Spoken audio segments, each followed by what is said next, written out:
ठीक है। चलो मंगलाचरण सब शुरू करेंगे as usual.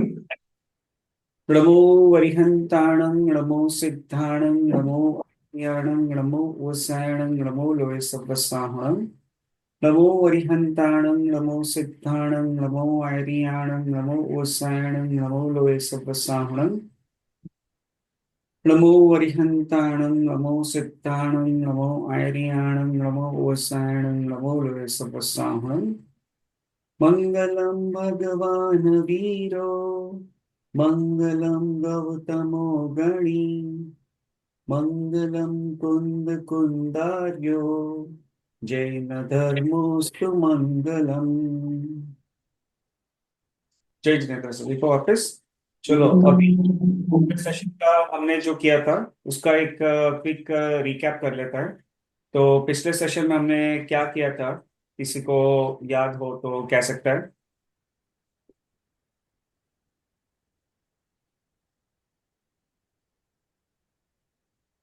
We went over the Samanya Gun, सामान्य गुण, राइट।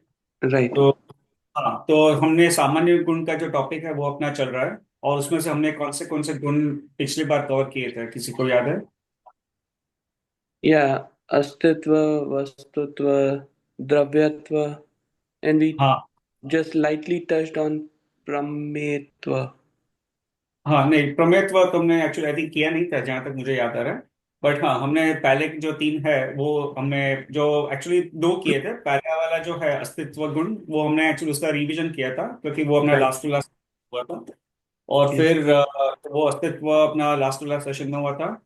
फिर वस्तुत्व और द्रव्यत्व, राइट, Right. ये पिछली बार किया था। और फिर हमने और एक टॉपिक किया था, किसी को याद होता हो?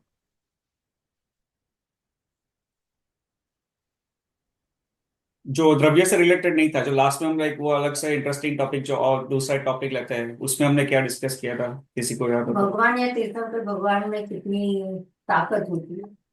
हाँ, तो पलक यहाँ पे एक्चुअली रूम में है, उसने बताया कि जो तीर्थंकर भगवान में कितना कितना बल होता है, उसके बारे में भी हमने थोड़ा पढ़ा था, राइट। तो ये जो था ये अपना पिछले बार का टॉपिक था। तो अभी आज का हम विषय शुरू करेंगे, लेकिन विषय शुरू करें उससे पहले एक ये समझ लेते हैं कि इसका मीनिंग क्या होता है। तो अस्तित्व गुण का क्या मीनिंग होता है,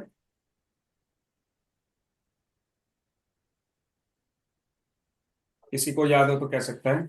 अस्तित्व का क्या मतलब है? मैं हूँ। एग्जिस्टेंस। एग्जिस्टेंस।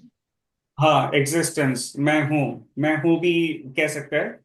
तो बेसिकली इसका मतलब ये है अस्तित्व की, कि द्रव्य का अस्तित्व हमेशा रहता है बेसिकली। सो उसका मतलब ये है कि द्रव्य को ना तो कोई बना सकता है ना उसका कोई नाश कर सकता है, राइट। तो ये अस्तित्व गुण है। फिर नेक्स्ट जो है वो अपना वस्तुत्व गुण। वस्तुत्व का क्या मतलब है?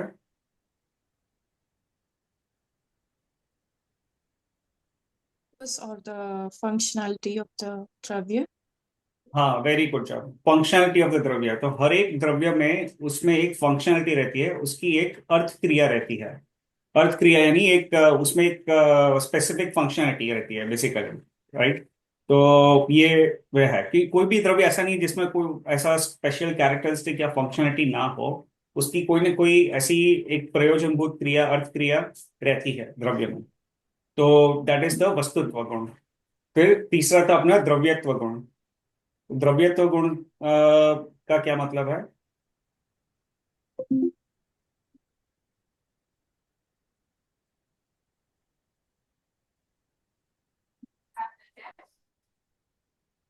सो द्रव्यत्व गुण का जो मतलब है बेसिकली द्रव्य की जो हमने जो स्टार्टिंग में हमने परिभाषा पढ़ी थी उस, हाँ, द्रव्यत्व गुण की जो मैं स्टार्टिंग में परिभाषा जो समझे वो वो उसका ये परिभाषा में हमने पढ़ा था कि द्रव्य जो है हमेशा परिणमनशील रहता है, वो हमेशा कभी भी एक जैसा नहीं रहता है, राइट। तो परिणमनशील रहता है, उसका मतलब यह है कि उसमें उसकी पर्याय जो है वो निरंतर बदलती रहती है। तो ये जो था वो द्रव्यत्व गुण में हमने पढ़ा था। तो बेसिकली अपने जो पहले ये जो सामान्य गुण है द्रव्य के, ये हमने तीन पढ़े थे कि अस्तित्व, वस्तुत्व और द्रव्यत्व। अभी जो बाकी के आज का जो अपना एजेंडा है वो अपना ऐसा रहेगा कि जो बाकी के जो तीन द्रव्य जो है, सॉरी, तीन सामान्य गुण जो है, वो आज मैं एक्चुअली उसको फिनिश करने का मैं आज प्रयास करेंगे आज, क्योंकि इससे क्या होगा कि हमारा जो ये सामान्य गुण का जो विषय है वो फिर हम उसको पूर्ण करके एक दूसरे विषय में हम जा सकते हैं। ठीक है। और मैंने एक्चुअली थोड़े सोचे थे कि एक जैसे पिछली बार हमने तीर्थंकर का बल कैसा कितना रहता है, तो आज के लिए भी मैंने एक्चुअली एक दो इंटरेस्टिंग टॉपिक तो मैंने है मेरे मन में। बट अगर हमारे पास समझ नहीं रहा ना तो कोई बात नहीं, तो वो आज हम लोग क्या है, ये तीन जो बाकी के जो तीन सामान्य गुण है उसी को हम पूर्ण कर लेंगे। और उसमें जो तीसरा जो सामान्य गुण है, आज का जो तीसरा सामान्य गुण है, वो जो है वो उसमें काफी उससे भी रिलेटेड काफी इंटरेस्टिंग फैक्ट्स है, तो वो भी हम कवर कर सकते हैं। तो बेसिकली जितना समय रहा उतना अकॉर्डिंगली हम पूरा करने का प्रयास करेंगे। और ये जो सामान्य गुण है उसमें हम क्या है कि काफी गहराई में जा सकता है। परंतु तो अभी क्या है, सब लोग हम इनिशियल लेवल पे है, तो मैं इतनी ज्यादा गहराई में नहीं जाना चाहता हूँ, तो हम लोग क्या है कि कम समय में ज्यादा टॉपिक्स कवर कर सके। तो ये बेसिकली मेरा एटलीस्ट आज का प्रयोजन तो ऐसा रहेगा। ठीक है। चलिए, तो अभी आज का हम विषय शुरू करते हैं। तो आज का जो अपना विषय है वो है बाकी के तीन सामान्य गुण। तो हमने अस्तित्व, वस्तुत्व, द्रव्यत्व, ये तीन सामान्य गुण पढ़े। अभी जो नेक्स्ट सामान्य गुण है वो है प्रमेयत्व। राइट। तो प्रमेयत्व ये काफी एक इंटरेस्टिंग टॉपिक है। राइट। तो प्रमेयत्व गुण का क्या अर्थ होता है, किसी को अगर आइडिया हो तो कह सकता है।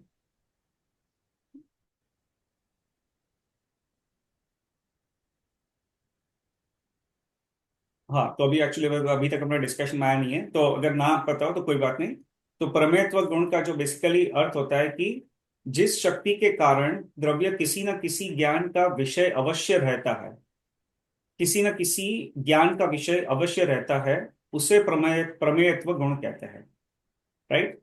प्रमेयत्व गुण का अर्थ होता है कि द्रव्य किसी न किसी के ज्ञान का विषय अवश्य रहता है। उसका क्या अर्थ हुआ? उसका अर्थ दो तरह से हम देख सकते हैं कि एक तो ये है कि कोई ऐसा द्रव्य नहीं है जो किसी न किसी के ज्ञान का विषय ना बने। यानी ऐसा कोई द्रव्य नहीं है जो केवल ज्ञानी के ज्ञान में ना आ सके। राइट। वरना ऐसा हो सकता था, संभव हो सकता था कि हमने जाति की उपेक्षा छह द्रव्य की बात की थी। राइट। तो छह प्रकार के द्रव्य है।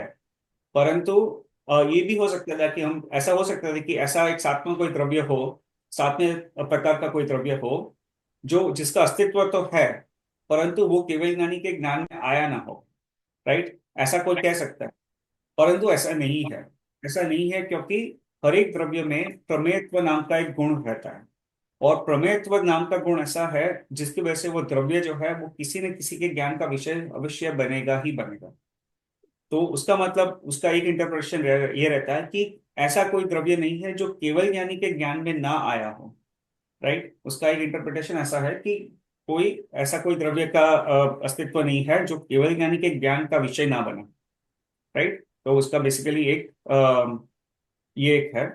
और दूसरा एक इंटरप्रिटेशन ये भी है कि केवल ज्ञानी के ज्ञान में बेसिकली हर एक द्रव्य दिखता है।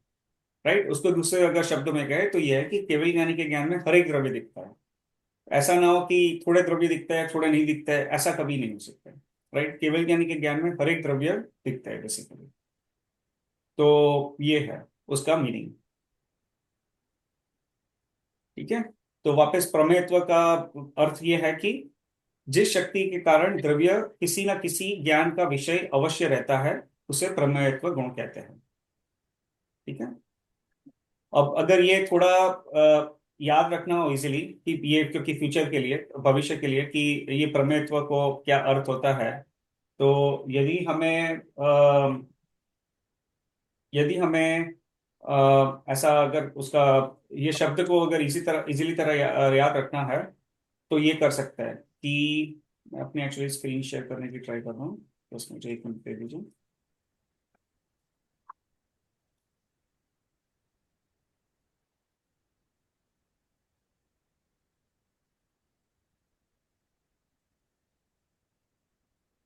देखिए ये प्रमेयत्व जो है, वो शब्द जो है उसको अगर याद रखना है तो ये उसका जो, अगर हम थोड़ा उसको संधि विच्छेद करेंगे और उसके जो संधि विच्छेद में जो शब्द आएंगे उसको अगर लिखेंगे तो उसका हमको जो मीनिंग है या तो शब्द है वो इजिली याद रहेगा। तो यहाँ पे जो लिखा है कि ज्ञान होने की शक्ति का नाम प्रमेयत्व गुण है, उसका व्युक्ति अर्थ है प्रमेयत्व।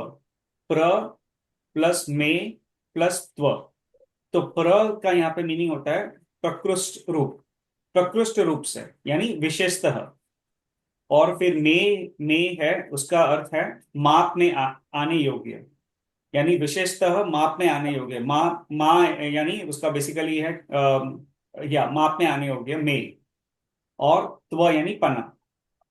तो उसका जो प्रमेयत्व है उसका जो बेसिकली ऐसा मीनिंग होता है कि प्रकृष्ट रूप से माप में यानी ज्ञान में ख्याल में आने योग्य जो है, आने की योग्यता जो है वो है बेसिकली, उसको हम प्रमेयत्व कहते हैं। तो प्रकृष्ट रूप से ख्याल में आने योग्य या तो विशेष रूप से ज्ञान में आने योग्य, ये है उसका बेसिकली ये मीनिंग होता है। ठीक है, तो ये प्रमेयत्व जो है उसका ऐसा, जो उसका संधि विच्छेद करके ऐसा हम उसका मीनिंग निकाल सकते हैं। अभी हमने इसकी परिभाषा में ये समझा कि प्रमेयत्व गुण का मतलब है कि किसी न किसी के ज्ञान में किसी न किसी ज्ञान में हर एक जो द्रव्य है वो आता ही है। तो उसका मतलब क्या हुआ, किसी ना किसी ज्ञान का क्या मतलब हुआ, राइट। तो जो किसी ना किसी ज्ञान का मतलब है कि अपने जो 5 प्रकार के ज्ञान है, राइट, जैन धर्म के हिसाब से 5 प्रकार के ज्ञान होता है। मति ज्ञान, शुद्ध ज्ञान, अवधि ज्ञान, मनोपर्य ज्ञान और केवल ज्ञान, राइट। तो ये 5 प्रकार के ज्ञान होता है। तो ये पांचों प्रकार के ज्ञान में से कोई ना कोई ज्ञान में तो ये द्रव्य जो है वो ख्याल में आएगा ही आएगा, राइट। तो ये है, तो किसी न किसी ज्ञान का यहाँ पे ये तात्पर्य है कि ये 5 प्रकार के ज्ञान में से कोई न कोई ज्ञान में तो ये जो द्रव्य है वो आएंगे ही आएंगे। ठीक है।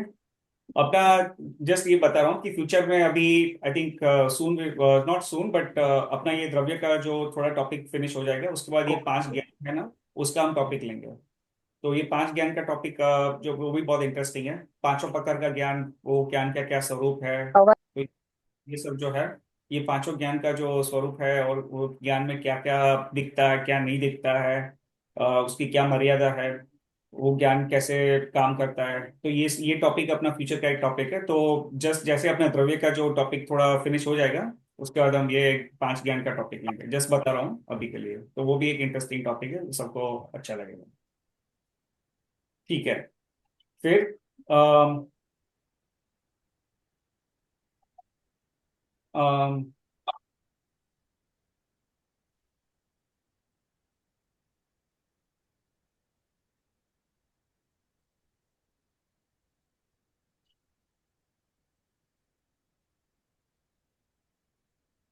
हाँ, फिर अभी एक प्रश्न ये आता है कि ये मैं अपनी स्क्रीन ही शेयर कर रहा हूँ।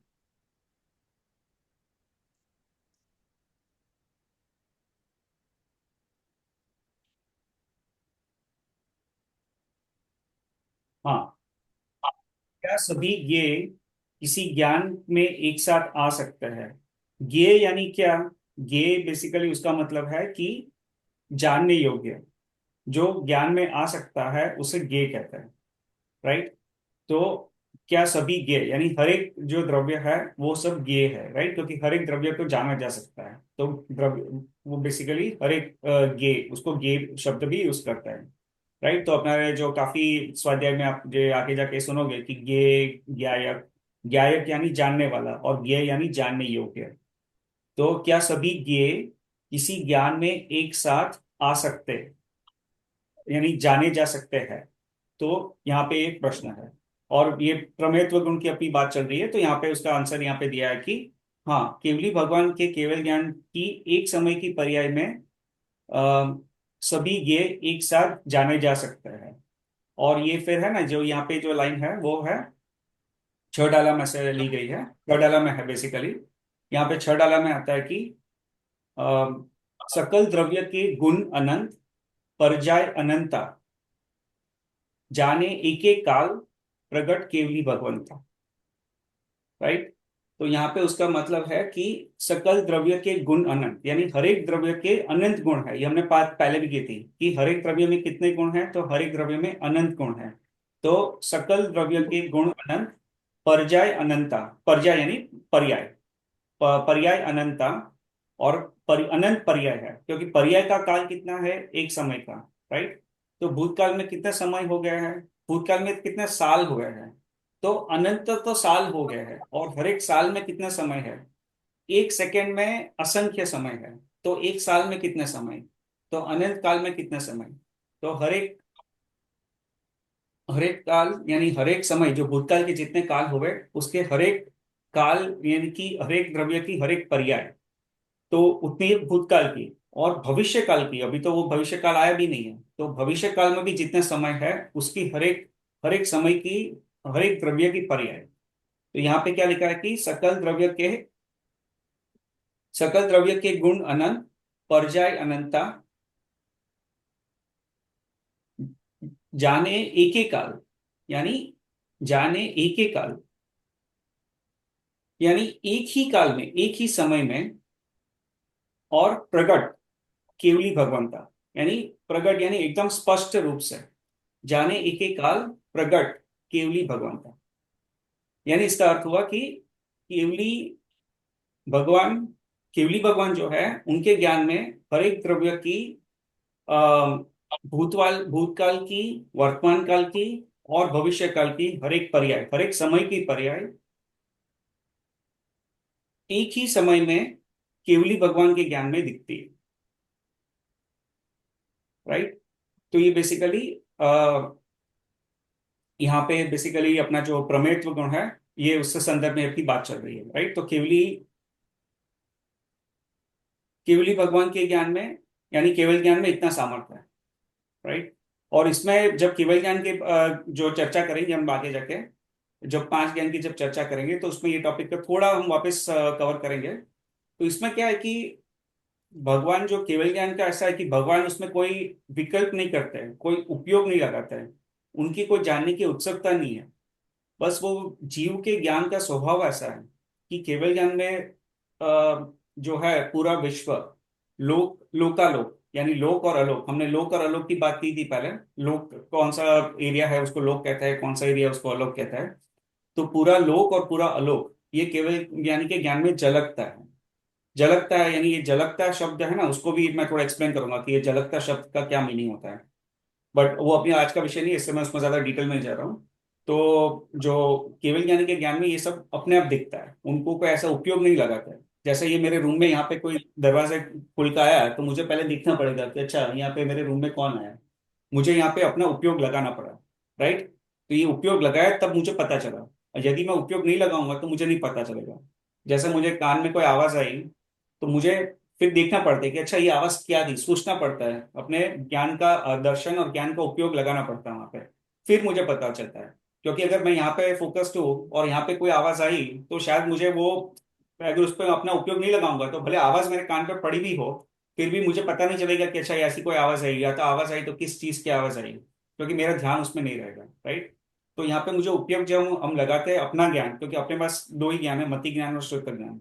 तो जब उपयोग लगाते हैं तभी हमें वो उस ज्ञान उसका पता चलता है। लेकिन केवली भगवान के ज्ञान में, यानी केवल ज्ञान में कोई उपयोग नहीं लगाना पड़ता है, वो अपने आप झलकता है, ऐसा। एनीवे अपना भी आज का टॉपिक केवल ज्ञान का टॉपिक नहीं है, तो हम इस पे ज्यादा फिर डिटेल नहीं जाना चाहता हूँ। फिर अपना जो अ, तत्वार्थ सूत्र है, उसमें भी ये केवल ज्ञान के बारे में आता है कि केवल ज्ञान की परिभाषा में आता है, नॉट परिभाषा बट एक सूत्र आता है कि सर्वद्रव्य पर्यायेषु केवलस्य, यानी हर एक द्रव्य की हर एक पर्याय केवल ज्ञान में देखी जाती है, राइट। ठीक है। तो फाइनली अभी प्रमेयत्व गुण से क्या सिद्ध होता है, तो यहाँ पे दो पॉइंट कहे गए हैं कि प्रमेयत्व से सिद्ध होता है कि पहला पॉइंट यह है कि छह द्रव्यों में प्रमेय अर्थात ज्ञेय होने की शक्ति है। यानी छह द्रव्यों में, छह प्रकार के द्रव्यों में जाने जाने की शक्ति है, यानी हर एक द्रव्य है वो जाना जा सकता है, हर एक द्रव्य किसी के ज्ञान में आता है। ऐसा नहीं है कि कोई द्रव्य ऐसा है जो किसी के ज्ञान में ना आया हो, वो छुपा हो। उसका अस्तित्व तो है हो, परंतु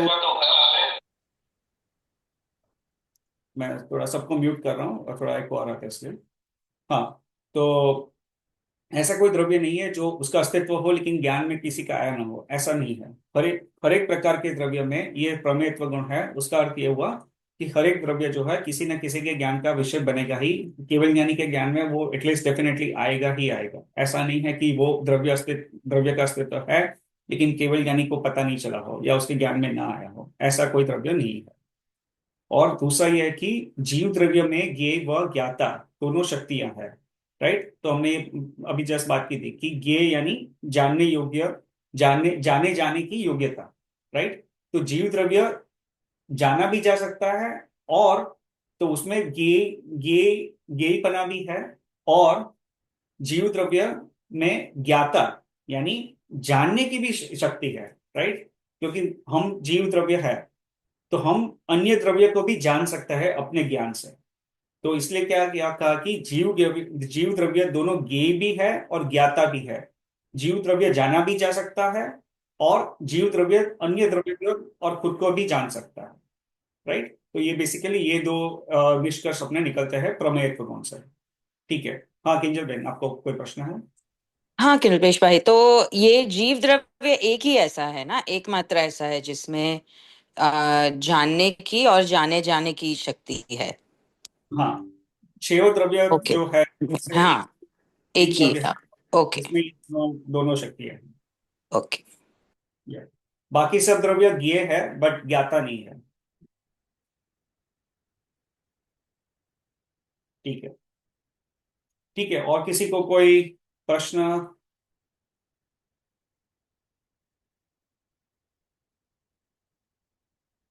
हमारे समझ में आ गया, सब कुछ स्ट्रेट फॉरवर्ड है, राइट?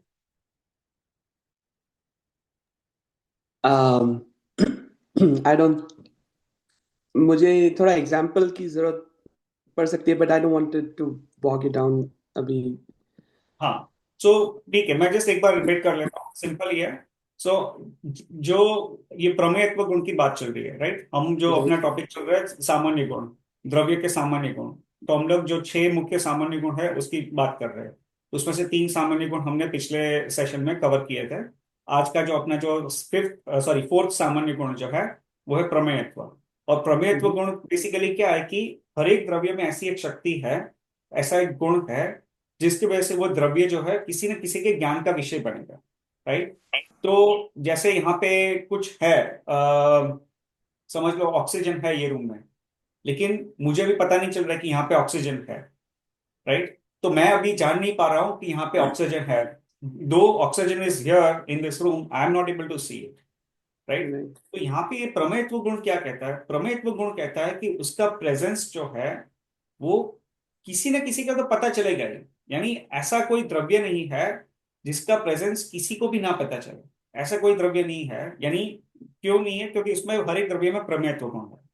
अगर ऐसा कोई द्रव्य होता जिसमें प्रमेयत्व गुण ना हो तो उसका क्या अर्थ होता कि वो द्रव्य का एग्जिस्टेंस तो है, वो द्रव्य तो है, परंतु चलो अपने ज्ञान में तो नहीं आया लेकिन केवल ज्ञानी के ज्ञान में भी नहीं आता। राइट, तो हम लोग कहते हैं कि छह प्रकार के द्रव्य है। तो ऐसा हो सकता था कि सात प्रकार के द्रव्य हो और एक द्रव्य हो परंतु उसमें प्रमेयत्व गुण ना हो, और उसकी वजह से केवल ज्ञानी के ज्ञान में भी छह द्रव्य आए, सातवां द्रव्य आया ही नहीं, दो सेवेंथ द्रव्य एक्सेस। लेकिन ऐसा नहीं है। That is what this is से, ऐसा नहीं है। हर एक द्रव्य, विश्व में जितने भी द्रव्य है उसमें हर एक द्रव्य में प्रमेयत्व नाम का गुण है। यानी उसका मतलब यह है कि एटलीस्ट किसी न किसी के ज्ञान के विषय में तो आएगा ही। एंड ऑफ द डे केवल ज्ञानी के ज्ञान में तो आएगा ही आएगा। ऐसा द्रव्य नहीं है जिसका अस्तित्व हो और वो केवल ज्ञान के ज्ञान में ना आया हो।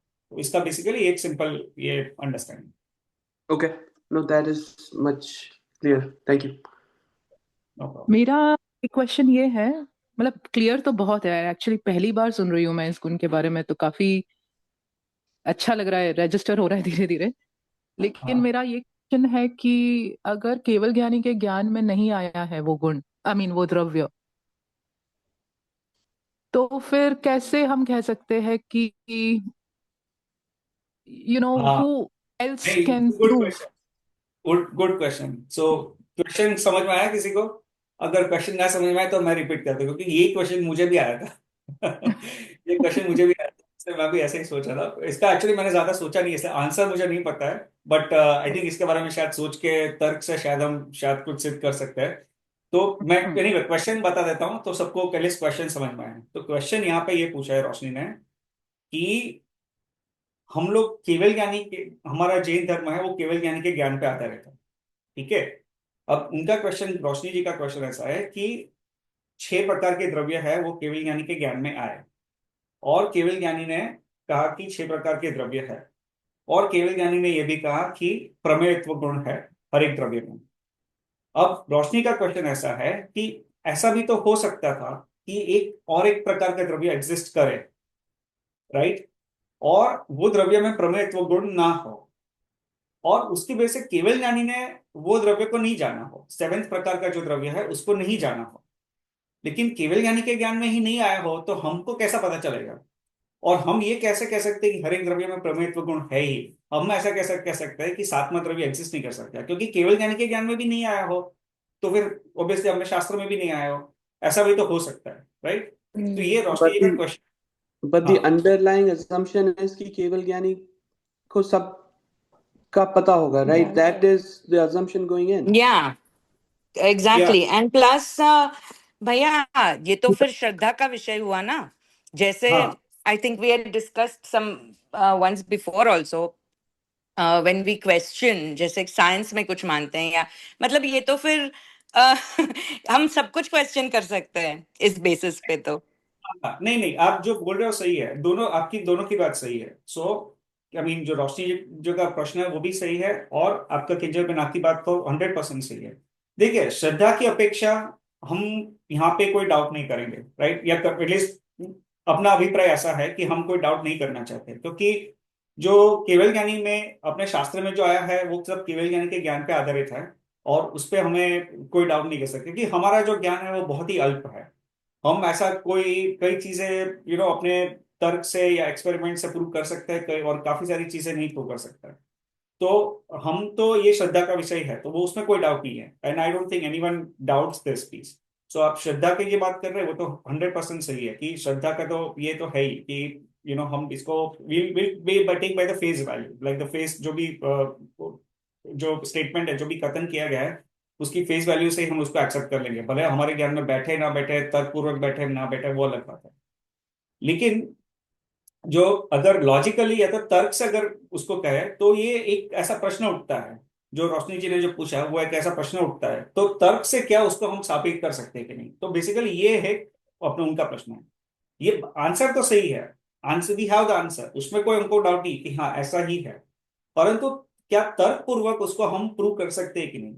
तो रोशनी जी, उसका आंसर मुझे नहीं पता है ऑनेस्टली। कोई शायद कोई और कोई अगर पंडित हो अपने यहाँ पे, आई मीन या फ्यूचर में भी आए अपने मंदिर में, तो शायद उनको ऐसा पूछ सकते हैं कि इसको कोई तर्क पूर्वक से कहा जा सकते हैं। यहाँ पे हम लोग जब ये तर्क की बात आई तो ये जस्ट बता रहा हूँ कि मुझे नहीं पता है, क्योंकि मैंने ये ज्यादा डिटेल में नहीं पढ़ा है, बट मैंने एक्चुअली काफी टाइम पहले ऐसे 1-2 स्वाध्याय अटेंड किए थे, अपने मंदिर में ही अटेंड किए थे, जहाँ पे आई थिंक हेमंत भाई के स्वाध्याय थे, और उसमें हेमंत भाई ने ये थोड़ा समझाया था कि तर्क पूर्वक ये सिद्ध किया जा सकता है कि केवल ज्ञान भी एग्जिस्ट करेगा ही करेगा, या तो करना चाहिए, केवल ज्ञान जितना कुछ ज्ञान एग्जिस्ट करना चाहिए।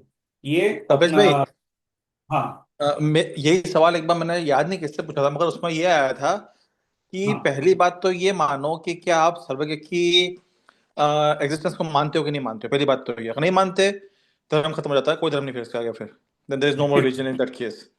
अगर हाँ आप मानते हो that means everything is known to that particular entity, and based on that whole Jainism exist. Even Jainism बोलो या कोई भी धर्म बोलो बैठ के, आप नहीं, जैसे हिंदू में बोलते हैं कि भाई राम विष्णु ब्रह्मा महेश है, अल्लाह है, जीसस है। So either you believe on existence of that particular in Jainism who knows everything which is सर्वज्ञ, हाँ या ना? हाँ बोलते हो then you have the answer, ना बोलते हो then there's no religion. हाँ हाँ, यानी आप जो बोल रहे हो बेसिकली श्रद्धा का विषय है जो अपना है। अगर क्योंकि यहाँ पे क्या है, हम लोग श्रद्धा श्रद्धा से ही ये आगे बढ़ सकता है, ये बात सही है।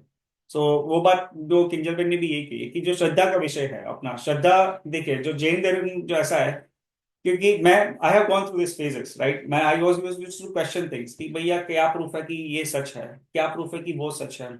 I have gone through that phase right, और I think everyone probably would have gone through that phase, you know. बस ये है कि किसी के लिए वो फेज लंबा चलता है, किसी के लिए फेज वो छोटा चलता है, और किसी के लिए फेज वो खत्म ही नहीं होता है। वो जैन धर्म में आज मैंने मेरे ऐसे I have you know family members और रिलेटिव्स दैट आई नो जो आज भी क्वेश्चन करते हैं कि वो, हम लोग अभी थोड़े टाइम पहले मिले थे, ये जैसे बात है, ये से बता रहा हूँ, तो वो बोलते हैं कि हम लोग अल्कोहल नहीं ड्रिंक करते हैं क्योंकि उसमें फर्मेंटेशन होता है, उसमें जीव हिंसा होती है, ये सब है। तो फिर छाछ क्यों पीते हैं, उसमें भी तो फर्मेंटेशन होता है। अभी अभी ये सब छोटी छोटी बात पे अगर अपना जो समय व्यर्थ करेंगे, आई मीन ऐसा नहीं है कि लॉजिकली नहीं समझना है, बट हमारा आयुष्य बहुत अल्प है राइट, आयुष्य कम है और समय कम है और जानने योग्य बहुत सारी चीजें हैं। तो हर एक चीज को ऐसा तर्क से समझने की जरूरत नहीं है। श्रद्धा एक, जब आपको एक समझ में आ जाता है कि ये सब चीजें है, एक लेवल की श्रद्धा जब बन जाती है, फिर हर एक चीज को तर्क से प्रूव करने की जरूरत नहीं है, क्योंकि you don't need to waste time. ऐसा नहीं कि, और तर्क से क्या है, हमारे पास आया भी ज्ञान बहुत अल्प है। ये हमने पहले भी बात की थी कि जब केवल ज्ञानी को जितना ज्ञान है, उसका अनंतमा भाग, सिर्फ अनंतमा भाग केवल ज्ञानी जो है वो अपने समोसरण में वाणी के द्वारा यानी दिव्य ध्वनि के द्वारा कह सकते हैं। और फिर उसमें भी बहुत कम भाग का जो ज्ञान है वो अल्टीमेटली गणधर जो है वो भी उसको ये अपना शास्त्र में उसको बेसिकली परिणमित या तो लिपिबद्ध, नॉट लिपिबद्ध नहीं करते बट उसको ट्रांसलेट करता है, और उससे भी कम भाग का ज्ञान है वो लिपिबद्ध होता है अल्टीमेटली। और उसमें भी बहुत कम ज्ञान जो है वो आज हमारे पास पंचम काल में अवेलेबल है। तो ऐसा नहीं है कि काफी सारे क्वेश्चंस का आंसर आया ही नहीं हो, केवल ज्ञानी के ज्ञान में तो सब क्वेश्चंस का आंसर है। पॉइंट है कि अपने पास ज्ञान कम आया है, और वो क्यों आया है कम, क्योंकि अपने ज्ञानावरणीय कर्म का उदय है ऐसा कि इससे ज्यादा ज्ञान हमारे पास आया नहीं। राइट, किसी ने अपने शास्त्र जला दिए है तो वो तो सिर्फ निमित्त है, वो तो निमित्त है कि उसने अपने शास्त्र जला दिए है, क्योंकि इंडिया में ये सब हुआ है, अन्य धर्मों वालों ने अपने शास्त्र जला दिए, उसको नष्ट कर दिया, ये सब हुआ है, ऐसा काल आया था। तो अभी वो सब चीज वो फोकस करने की बजाय इस पे फोकस करो कि जितना ज्ञान आया है उसको हम समझे, उस पर हम श्रद्धा रखें, तत्व का चिंतन करें, तत्व निर्णय करें, तत्व निर्णय से हम सम्यक दर्शन की प्राप्ति करें, और सम्यक दर्शन की प्राप्ति करें तो फिर अपना जो मोक्ष का जो अपना जो रास्ता है वो फिर बहुत ही आसान हो जाता है। क्योंकि एक बार सम्यक दर्शन की प्राप्ति हो जाती है तो फिर वो जीव का अल्प काल में मोक्ष निश्चित हो जाता है। अपने कर्णन योग में आता है कि एक बार सम्यक दर्शन की प्राप्ति प्राप्ति हो जाती है किसी भी जीव को, तो अर्धपुद्गल परावर्तन काल में उसका मोक्ष निश्चित हो जाता है। अर्धपुद्गल परावर्तन काल क्या होता है वो अभी आज का अपना टॉपिक नहीं है, तो I will not talk about it, but उस उतने काल में जीव का मोक्ष निश्चित हो जाता है। और अर्धपुद्गल परावर्तन काल एक अपेक्षा से छोटा है, लेकिन एक अपेक्षा से बहुत बड़ा काल है।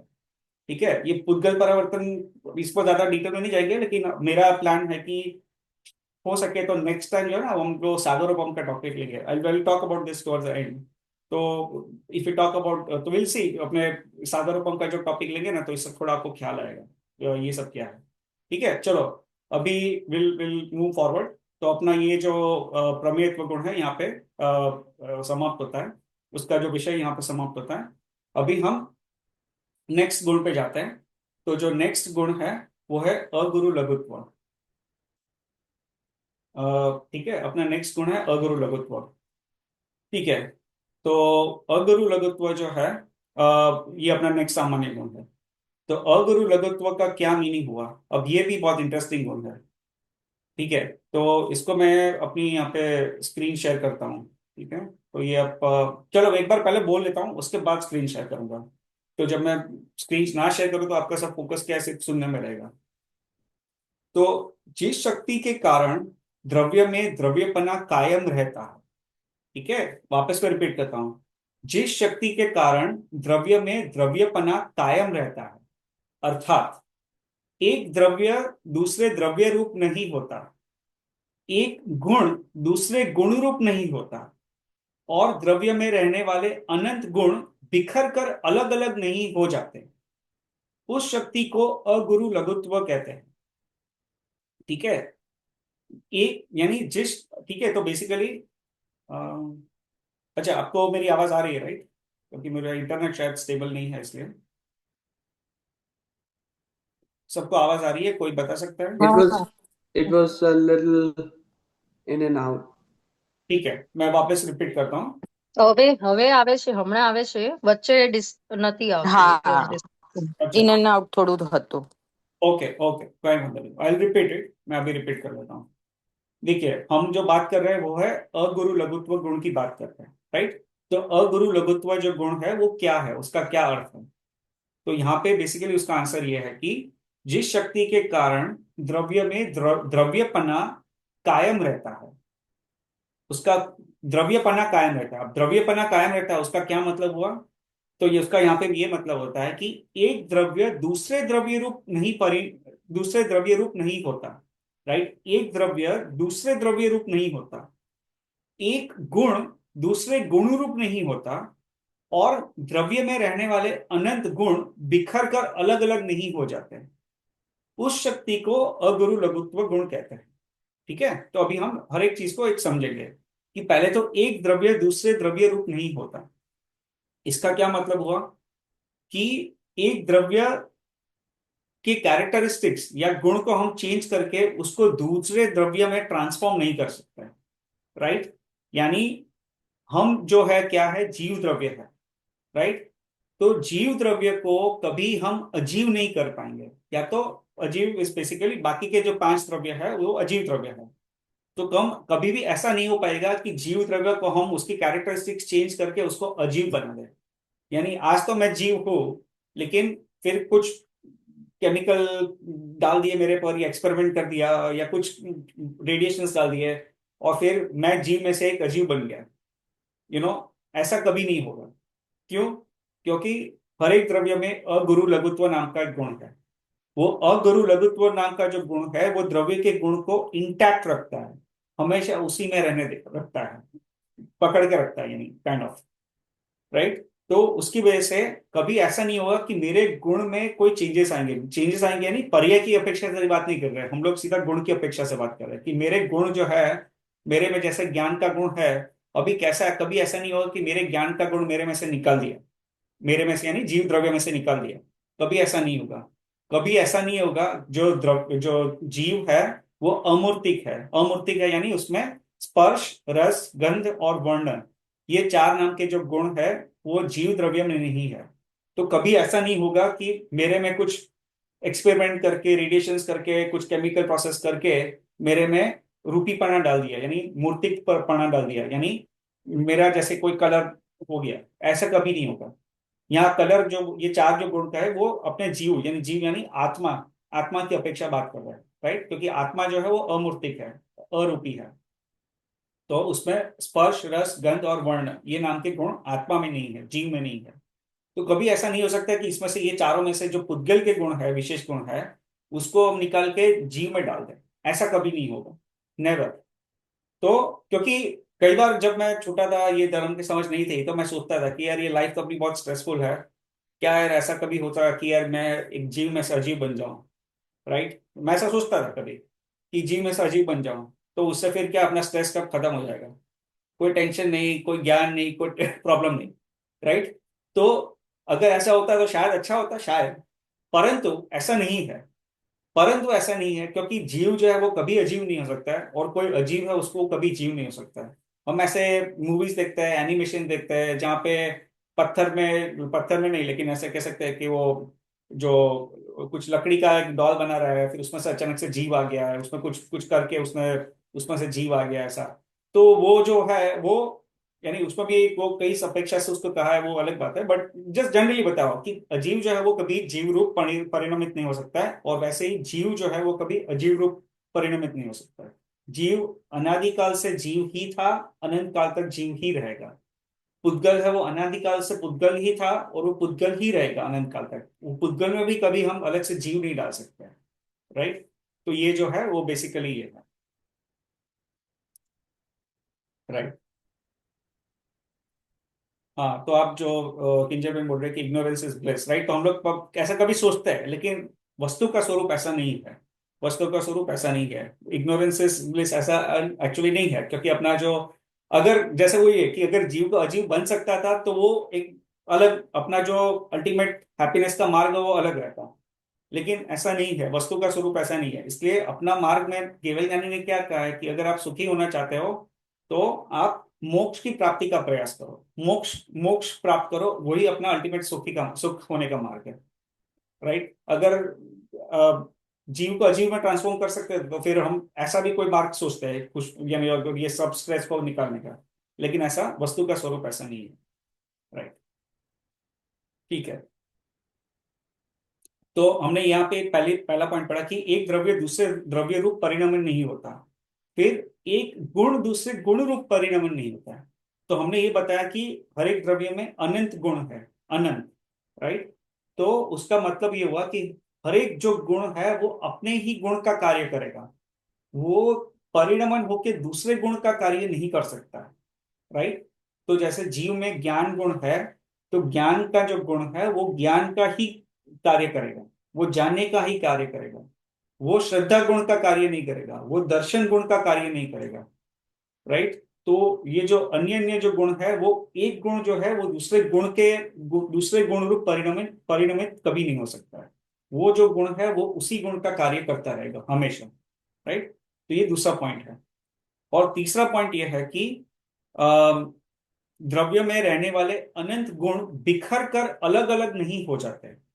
राइट? द्रव्य में रहने वाले जितने भी गुण है, अनंत गुण है, वो बिखर कर अलग अलग नहीं हो जाते। ठीक है, ये अगर हमने जो द्रव्य गुण पर्याय का जो पहला सेशन था उसमें ये हमने पढ़ा था कि हाँ, द्रव्याश्रित गुणाह।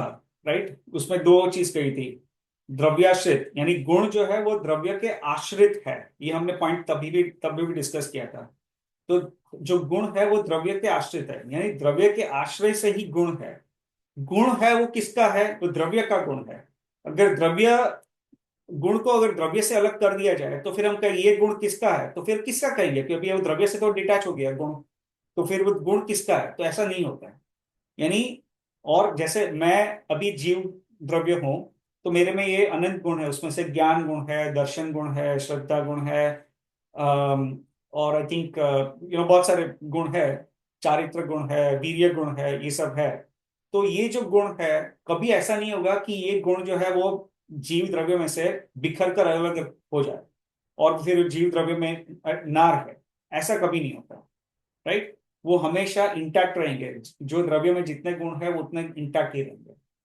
और तो इसका एक ये जो ओवरऑल डिस्कशन किया उसका एक मतलब है कि कोई द्रव्य में कोई नया गुण ऐड नहीं किया जा सकता है, कोई द्रव्य में उसका गुण जो है उसमें से अलग नहीं किया जा सकता है, या तो उसको नष्ट नहीं किया जा सकता है या उसको निकाल के द्रव्य से अलग नहीं किया जा सकता है।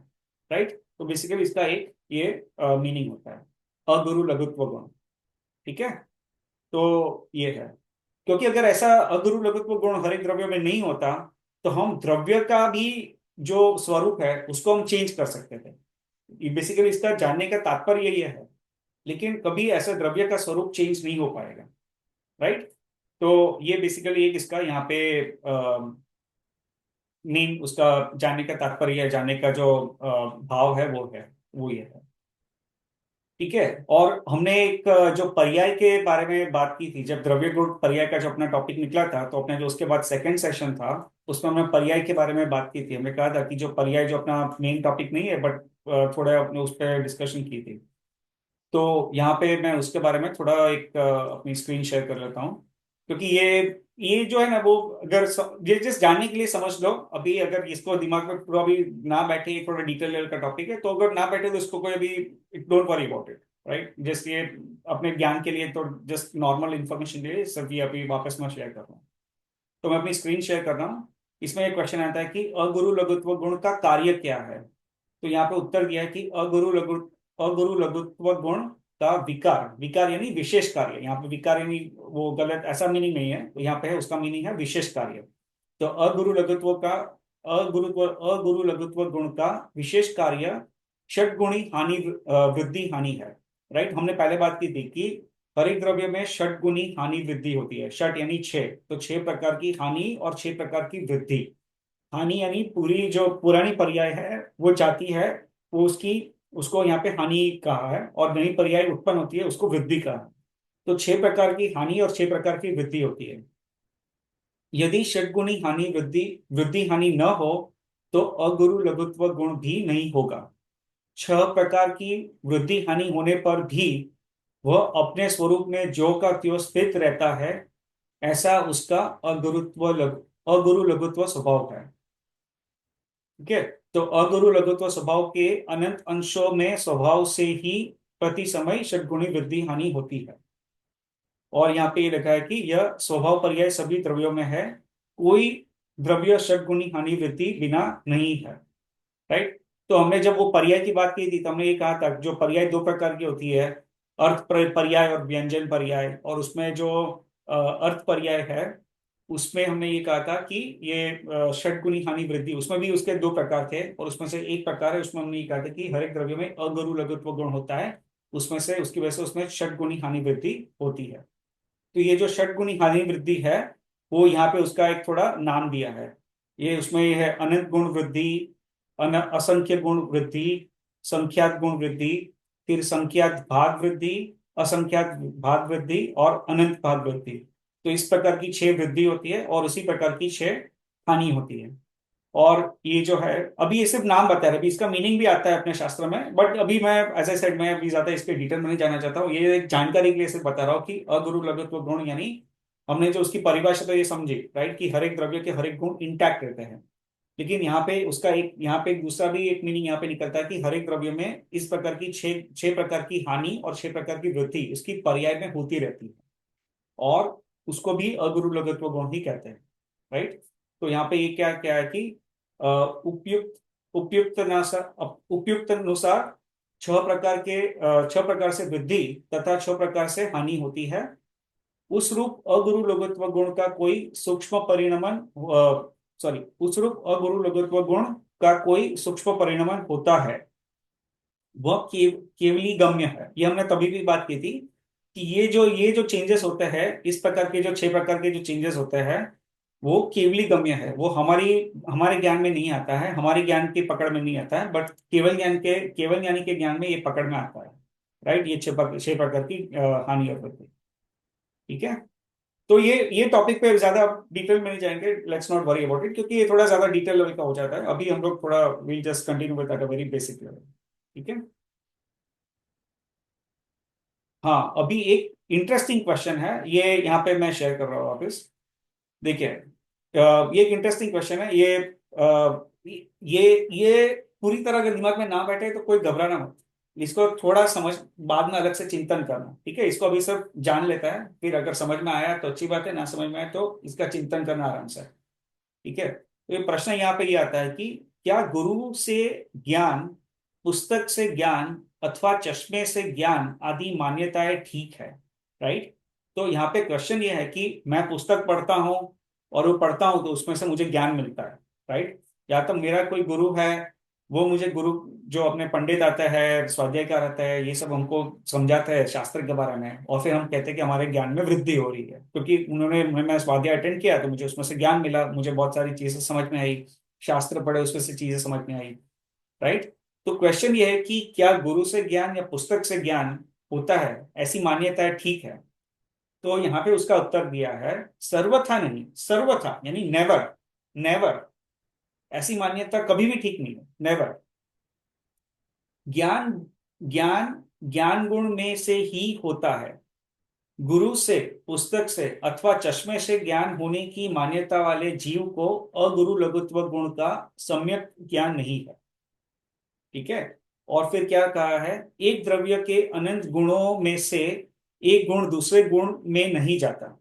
क्या क्या कि एक द्रव्य जो है, जैसे जीव द्रव्य है, एक पुद्गल द्रव्य है, तो पुद्गल द्रव्य का गुण पुद्गल द्रव्य से निकल के जीव द्रव्य में नहीं जा सकता है, और वैसे ही जीव द्रव्य का कोई गुण जीव द्रव्य में से निकल के पुद्गल द्रव्य में नहीं जा सकता है। तो एक द्रव्य के अनंत गुण में से एक गुण दूसरे गुण में नहीं जाता, तो फिर भिन्न द्रव्य, सॉरी, हाँ, यहाँ पे एक द्रव्य की अपेक्षा बात करें, एक द्रव्य का भी जो जितने भी अनंत गुण है उसमें से भी एक गुण दूसरे गुण में नहीं जाता, या तो एक गुण दूसरे गुण परिणमित नहीं होता है। राइट। तो यहाँ पे क्या कहा है कि तो फिर भिन्न द्रव्य यानी जो दो अलग अलग द्रव्य है उसके गुण एक द्रव्य में से निकल के दूसरे द्रव्य में कैसे जा सकता है? तो ये पॉसिबल ही नहीं है। एक वस्तु का कोई भी गुण दूसरी वस्तु को मिलता है, अर्थात गुरु का ज्ञान शिष्य को प्राप्त होता है, ऐसी मान्यता वाला अगुरु लघुत्व गुण को नहीं मानता। ठीक है, तो इसका उत्तर ये हुआ कि पुस्तक पढ़ने से हमें ज्ञान होता है, या तो स्वाध्याय अटेंड करने से हमें ज्ञान होता है, ये हम ऐसी मान्यता रखते हैं। परंतु अगुरु लघुत्व गुण जो है वो तो ऐसा कहता है कि भैया कोई परद्रव्य से मेरे में कोई गुण जो है उसके विकसित नहीं होते। तो फिर हम अब इसको समझे कैसे, राइट? अब हम इसको समझे कैसे कि भैया हम कहते हैं कि भैया मैंने तो पुस्तक पढ़ी, अब तक मैंने पुस्तक नहीं पढ़ी थी तो मुझे उसमें पुस्तक में क्या लिखा था वो उसका ज्ञान हुआ नहीं। अब मैंने पुस्तक पढ़ी और मुझे उसका ज्ञान हुआ, लेकिन यहाँ पे तो ऐसा उत्तर दिया कि पुस्तक पढ़ने से तो ज्ञान होता नहीं है। तो अब उसको समझे कैसे, राइट? तो यहाँ पे जो है ना वो थोड़ा निश्चय नहीं की अपेक्षा बात की गई है। ठीक है, हम व्यवहार से कहते हैं कि हमने पुस्तक पढ़ी और हमें ज्ञान हुआ, राइट? वो व्यवहार नहीं का कथन है। अभी ये नहीं जो है वो टॉपिक भी अपना लिस्ट में है, उसको हम लेंगे जितना जल्दी हो सके लेंगे, बट अनफॉर्चुनेटली अपना टाइम का लिमिटेशन था। बट व्यवहार नहीं और निश्चय नहीं का टॉपिक हम आराम से लेंगे उसको डिटेल में। बट फिलहाल के लिए बस इतना समझ लो कि ये जो मैंने पुस्तक पढ़ी और मुझे ज्ञान हुआ वो व्यवहार नहीं का कथन है, जबकि जो निश्चय नहीं है यहाँ पे जो जो कथन किया गया है वो निश्चय नहीं की अपेक्षा किया गया है। निश्चय से क्या होता है कि द्रव्य जो है वो अपनी पर्याय का करता है, राइट? ये हमने पहले कहा था और इसका मैंने एक एग्जांपल भी लिया था कि जब मैं सिग्नल पे खड़ा हूँ, ड्राइव कर रहा हूँ और लाल लाइट हुई, तो लाल लाइट दिखी और मेरे ज्ञान में मुझे ये दिखा कि यहाँ पे एक लाल लाइट है, लाल कलर की लाइट है। तो तब क्या होता है कि मेरे ज्ञान गुण की जो पर्याय है उसमें ये आभास होता है, या तो ये ज्ञान गुण की पर्याय में ऐसा परिणाम होता है कि मुझे वो लाल दिखता है। और फिर वहां पे सिग्नल पे ग्रीन लाइट हो गई, तो क्या होता है कि यहाँ पे मेरी ज्ञान गुण की पर्याय जो है उसमें ये उसका प्रतिभास होता है कि अभी ये लाइट ग्रीन हो गई। तो मेरे ज्ञान गुण की पर्याय में लाल से ग्रीन जो चेंज हुआ कलर, वो मेरे ज्ञान गुण की पर्याय यहाँ पे चेंज होती है। अभी वहां पे जो लाइट है वो पुद्गल है। ठीक है, वो पुद्गल का स्वरूप जब समझेंगे तो ये समझेंगे कि जो लाइट्स और ये सब है वो भी पुद्गल है। तो वो लाइट जो है वो पुद्गल है, वो पुद्गल जो एक अलग द्रव्य है। मैं यहाँ पे जीव हूं, मैं अलग द्रव्य हूँ। वो जो पुद्गल द्रव्य है वो जीव द्रव्य का कर्ता नहीं है। तो वो पुद्गल द्रव्य की वजह से मेरी ज्ञान की जो पर्याय है वो उसकी वजह से नहीं हुई, उसमें वो निमित्त मात्र हो सकता है। बट मेरे ज्ञान गुण की पर्याय है वो अपनी स्वतंत्र योग्यता से जनरेट होती है। तो यहाँ पे मुझे पहले लाल लाइट हुई, वो भी मैं जो जीव द्रव्य हूँ मेरी योग्यता से उसको लाल जो ज्ञान गुण की पर्याय में वो जो लाल दिखना था वो दिखा। और फिर मेरे ही जीव की योग्यता से फिर वो ग्रीन जो कलर की पर्याय है वो ज्ञान गुण में वो उत्पन्न हुई, ग्रीन कलर की, यानी लाइक उसका अवलोकन हुआ। तो ये जो है उसका जो अन्य द्रव्य से मेरे गुण का वो नहीं हुआ। तो यहाँ पे अभी कहने का ये तात्पर्य है कि पुस्तक पढ़ने से मुझे जो ज्ञान आया वो व्यवहार का कथन है। परंतु मैं जो जीव द्रव्य हूँ, मेरे जो जीव गुण की ऐसी पर्याय की योग्यता थी कि पहले मुझे वो ज्ञान नहीं था और फिर अभी मुझे वो ज्ञान हुआ। ठीक है, ये बहुत ही सूक्ष्म बात है, बहुत ही सूक्ष्म बात है। ये जो समय सार लेवल की बात है, आप एक समय से प्रवचन सार और समय सार जो ये ग्रंथ है उसमें ये इतनी सूक्ष्म लेवल की बातें हैं और उसमें बहुत सारा डिटेल में इसका जब वो गाथा पढ़ेंगे और फिर उसको जब डिटेल में समझेंगे तो ये चीज है वो धीरे धीरे अपने दिमाग में उतरेगी। ठीक है, तो ये थोड़ा एक बहुत एडवांस लेवल का टॉपिक है, इसलिए मैं ज्यादा इस पर नहीं जाना चाहता हूँ अभी। बट अगर समझ में आया तो ठीक है, नहीं आया तो कोई बात नहीं। इसको जब थोड़ा जस्ट ये बात को रखना कि भले ऐसी बात सुनी थी, भले मेरे समझ में नहीं है, मेरे दिमाग में नहीं बैठ रहे, लेकिन मैंने कभी ऐसी बात सुनी थी, इसको इतना एटलीस्ट याद रखना है। तो क्या होगा कि जब आगे आगे जाके ये तत्व चिंतन करते रहेंगे और दूसरे जो ग्रंथ है जो द्रव्यानुयोग के जो ये सब एडवांस लेवल के जो ग्रंथ है वो सब पढ़ेंगे, तो तब ऐसा नहीं होगा कि ऐसा तब नहीं होगा कि ये पहली बार मैं पढ़ रहा हूँ। तब एटलीस्ट आपको you will have something to build on to, right? और ये सब है, तो ये सब चीजें जो है और ये जो क्रमबद्ध पर्याय जो है और ये सब जो है कॉन्सेप्ट है, ये भी थोड़े एडवांस लेवल के कॉन्सेप्ट्स है। तो उसमें भी बेसिकली यही है कि ये सब जो चीजें हम डिटेल में समझेंगे ना तो फिर वो सब टॉपिक भी इजीली समझ पाएंगे, ऐसा है। ठीक है, तो ये थोड़ा एडवांस लेवल का टॉपिक है, तो अगर दिमाग में ना बैठ रहा हो तो कोई बात नहीं। इसको जस्ट इतना रखना दिमाग में कि भाई ऐसी कुछ मैंने चीज पढ़ी थी अब ये कैसे संभव है, इसको कैसे समझना चाहिए, उसके बारे में थोड़ा चिंतन करना, ठीक है। और जो आगे के जो एडवांस लेवल के जब स्वाध्याय करेंगे तो ये सब चीजें भी धीरे धीरे दिमाग में बैठेगी, ठीक है। फिर अभी इस पर मैं ज्यादा टाइम नहीं स्पेंड करना चाहता हूँ, बट एक जस्ट लास्ट एक अपना एक दो बस पॉइंट कवर कर लेते हैं, फिर हम लोग जो नेक्स्ट गुण है उस पर जाएंगे, ठीक है। तो यहाँ पे ये कहा है कि क्या एक इंद्रिय पने को प्राप्त होने से जीव के गुण कम हो जाते हैं और पंचेंद्रिय के को प्राप्त करने से बढ़ जाते हैं, राइट। तो ये हमने जो ये बात कर रहे हैं, हम अगुरु लघुत्व गुण की बात कर रहे हैं, राइट। अगुरु लघुत्व गुण क्या कहता है कि जो कोई भी द्रव्य है उसके गुण जो है ना कभी कम होते हैं ना ज्यादा होता है, उसमें ना कोई गुण निकल जाता है और ना कोई नया गुण आ सकता है।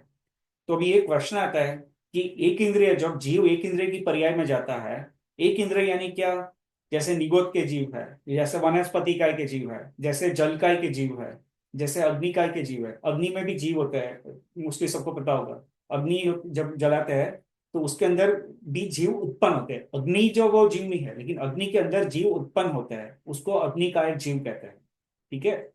तो अग्नि का एक जीव होता है, वायु का एक जीव होता है, फिर वनस्पति का एक जीव होता है, जल का एक, यानी उसको अपकाई भी कहते हैं, तो अपकाई जीव के जीव होते हैं। तो ये सब जीव है वो एक इंद्रिय वाले जीव होता है। एक इंद्रिय जीव को सिर्फ एक इंद्रिय होती है, कौन सी इंद्रिय होती है, स्पर्श इंद्रिय। तो जब हम एक इंद्रिय में चले गए, जैसे कोई बैक्टीरिया बन गए, वायरस बन गए, उसकी पर्याय में चले गए, तो वो बैक्टीरिया वायरस निगोद के जीव, उसमें तो कितना अल्प ज्ञान होता है, राइट। और उसके बाद फिर हम दो इंद्रिय में गए, जैसे अर्थवॉर्म है वो दो इंद्रिय का जीव है, तो उसको दो इंद्रिय है तो उसका ज्ञान में थोड़ा उगाड़ आया। फिर वो तीन इंद्रिय में गया, चार इंद्रिय में गया, जैसे मच्छर बन गया, मक्खी बन गया, राइट, कॉकरोच बन गया, तो ये सब चार इंद्रिय के जीव है। तो ये चार इंद्रिय के जीव है, उसको फिर ज्ञान का उगाड़ थोड़ा ज्यादा होता है। फिर पंचेंद्रिय में कुत्ते, बिल्ली, सुअर, हाथी, घोड़े, ये पांच इंद्रिय के जीव, और उसमें भी फिर मनुष्य का जीव, वो भी पांच इंद्रिय का जीव है।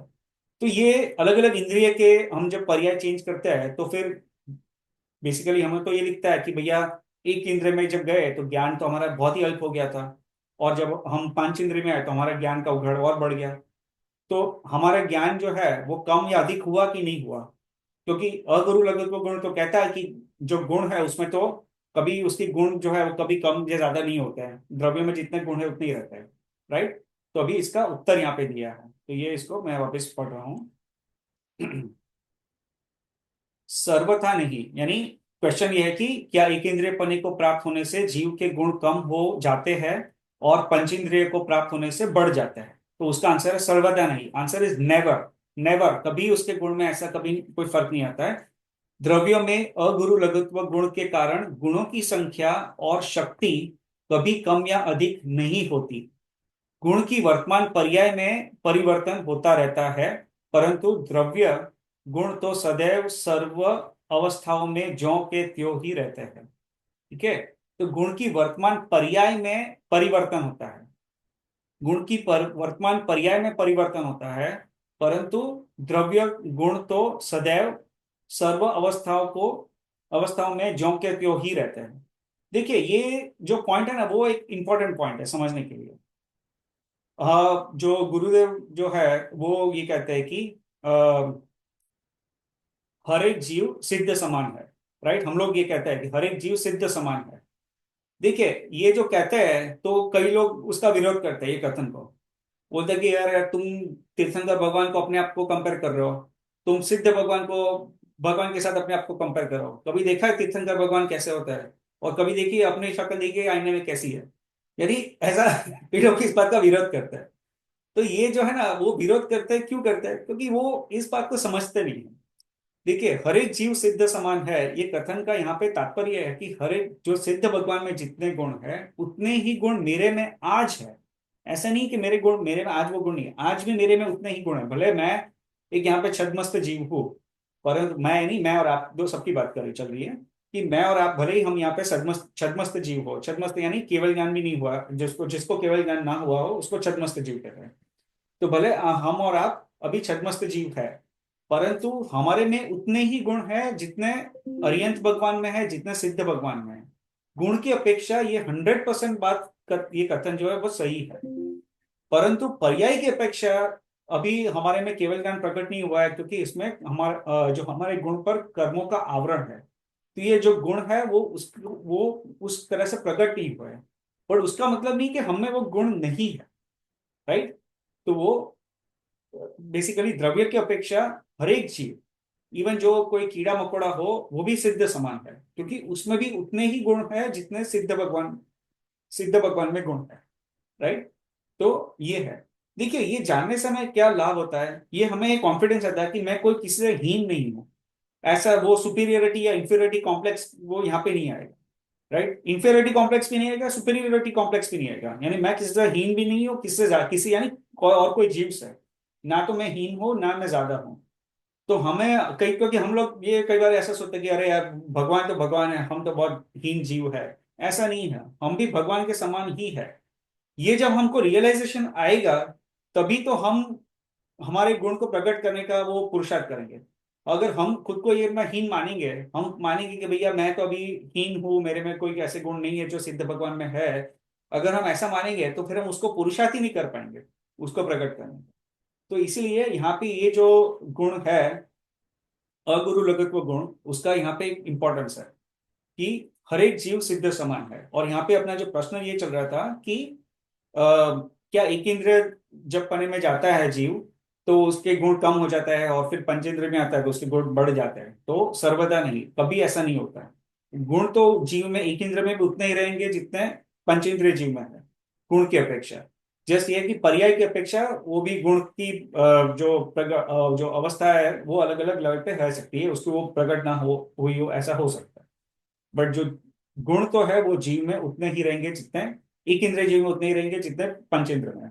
और हर एक आत्मा जो है वो भी सेम है, यानी गुण की अपेक्षा। यानी ऐसा नहीं है कि जैसे अमर, और मैं अपना एग्जांपल ले लेता हूँ, तो ऐसा नहीं है कि अमर में कोई गुण ज्यादा है, मेरे में कोई गुण कम है। हर एक जीव द्रव्य में उतने ही गुण है जितने अन्य जीव द्रव्य में है, राइट। तो अमर एक जीव द्रव्य है, मैं एक जीव द्रव्य हूँ, तो ऐसा नहीं कि अमर में गुण ज्यादा है, मेरे में गुण कम है। या तो उसका विपरीत भी नहीं है कि ऐसा नहीं कि मेरे में गुण ज्यादा है, अमर में गुण कम है, ऐसा नहीं है। हर एक जीव द्रव्य में उतने ही गुण है, हर एक जीव द्रव्य समान है। तो जब ये हम बात समझते हैं, तो हमें जो ये अभिमान होता है, या तो हीनता का भाव होता है, यानी सुपीरियरिटी कॉम्प्लेक्स है तो इंफीरियरिटी कॉम्प्लेक्स है, वो चला जाता है, राइट। तो ये अगुरु लघुत्व गुण जानने का एक ये यहाँ पे लाभ होता है, ठीक है। चलिए, अभी अभी इस पर ज्यादा हम थोड़ा बात कर सकते हैं, बट अभी will move on to the next topic. तो अपना जो जो आज का लास्ट सामान्य गुण है वो है प्रदेशत्व गुण, ठीक है। अभी ये सब गुण जानने से, ओवरऑल इंडिविजुअली गुण जानने से क्या क्या लाभ हुए वो तो हमने बेसिकली थोड़ा समझ लिया है, क्योंकि हर एक गुण की जो डिस्कशन कर रहे थे उससे हम जानने से हमको क्या लाभ हुआ ये हमने डिस्कशन किया ही है। बट ओवरऑल ये जो टॉपिक है सामान्य गुण, उससे जानने से क्या लाभ होता है वो हम एक आगे के कोई सेशन में हम कवर करेंगे, ठीक है। क्योंकि ये सब जो कर रहे हैं ना, ये बहुत बहुत इंपॉर्टेंट टॉपिक है।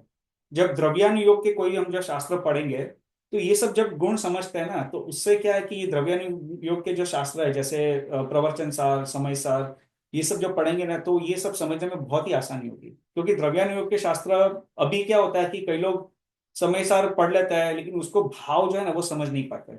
और ये जो है ना अपना बिल्डिंग ब्लॉक्स है, ये अपना फाउंडेशन अगर एक बार स्ट्रांग हो जाता है, फिर ये सब जो अगर आगे के ये शास्त्र पढ़ेंगे फ्यूचर में, तो हमको क्या समझने में आसानी होगी। ये सब जो अपने बेसिक कॉन्सेप्ट है वो क्लियर रहेंगे, एटलीस्ट पता रहेगा कि हाँ ऐसा सामान्य गुण है और वो हर एक द्रव्य में है। तो ये सब चीजें जो है समझने में, फिर आगे के जो एडवांस कॉन्सेप्ट समझने में आसानी रहेगी। और इससे क्या है, हमको बहुत कार्यकारी है ये सब टॉपिक। तो इस समय क्या लाभ होता है वो हम एक आगे के सेशन में डिस्कस करेंगे, ठीक है, जनरली स्पीकिंग। ठीक है, चलो अभी अपना नेक्स्ट जो गुण है आज का, और जो अपना सिक्स सामान्य गुण है उसकी चर्चा हम कर लेते हैं। तो जो सिक्स सामान्य गुण है वो है प्रदेशत्व गुण। तो प्रदेशत्व गुण क्या है? तो जिस शक्ति के कारण द्रव्य का कोई ना कोई आकार अवश्य रहता है, उसे प्रदेशत्व गुण कहते हैं। यानी इसका क्या मतलब हुआ कि द्रव्य, हर एक द्रव्य का कोई ना कोई आकार, शेप हमेशा ही रहता है।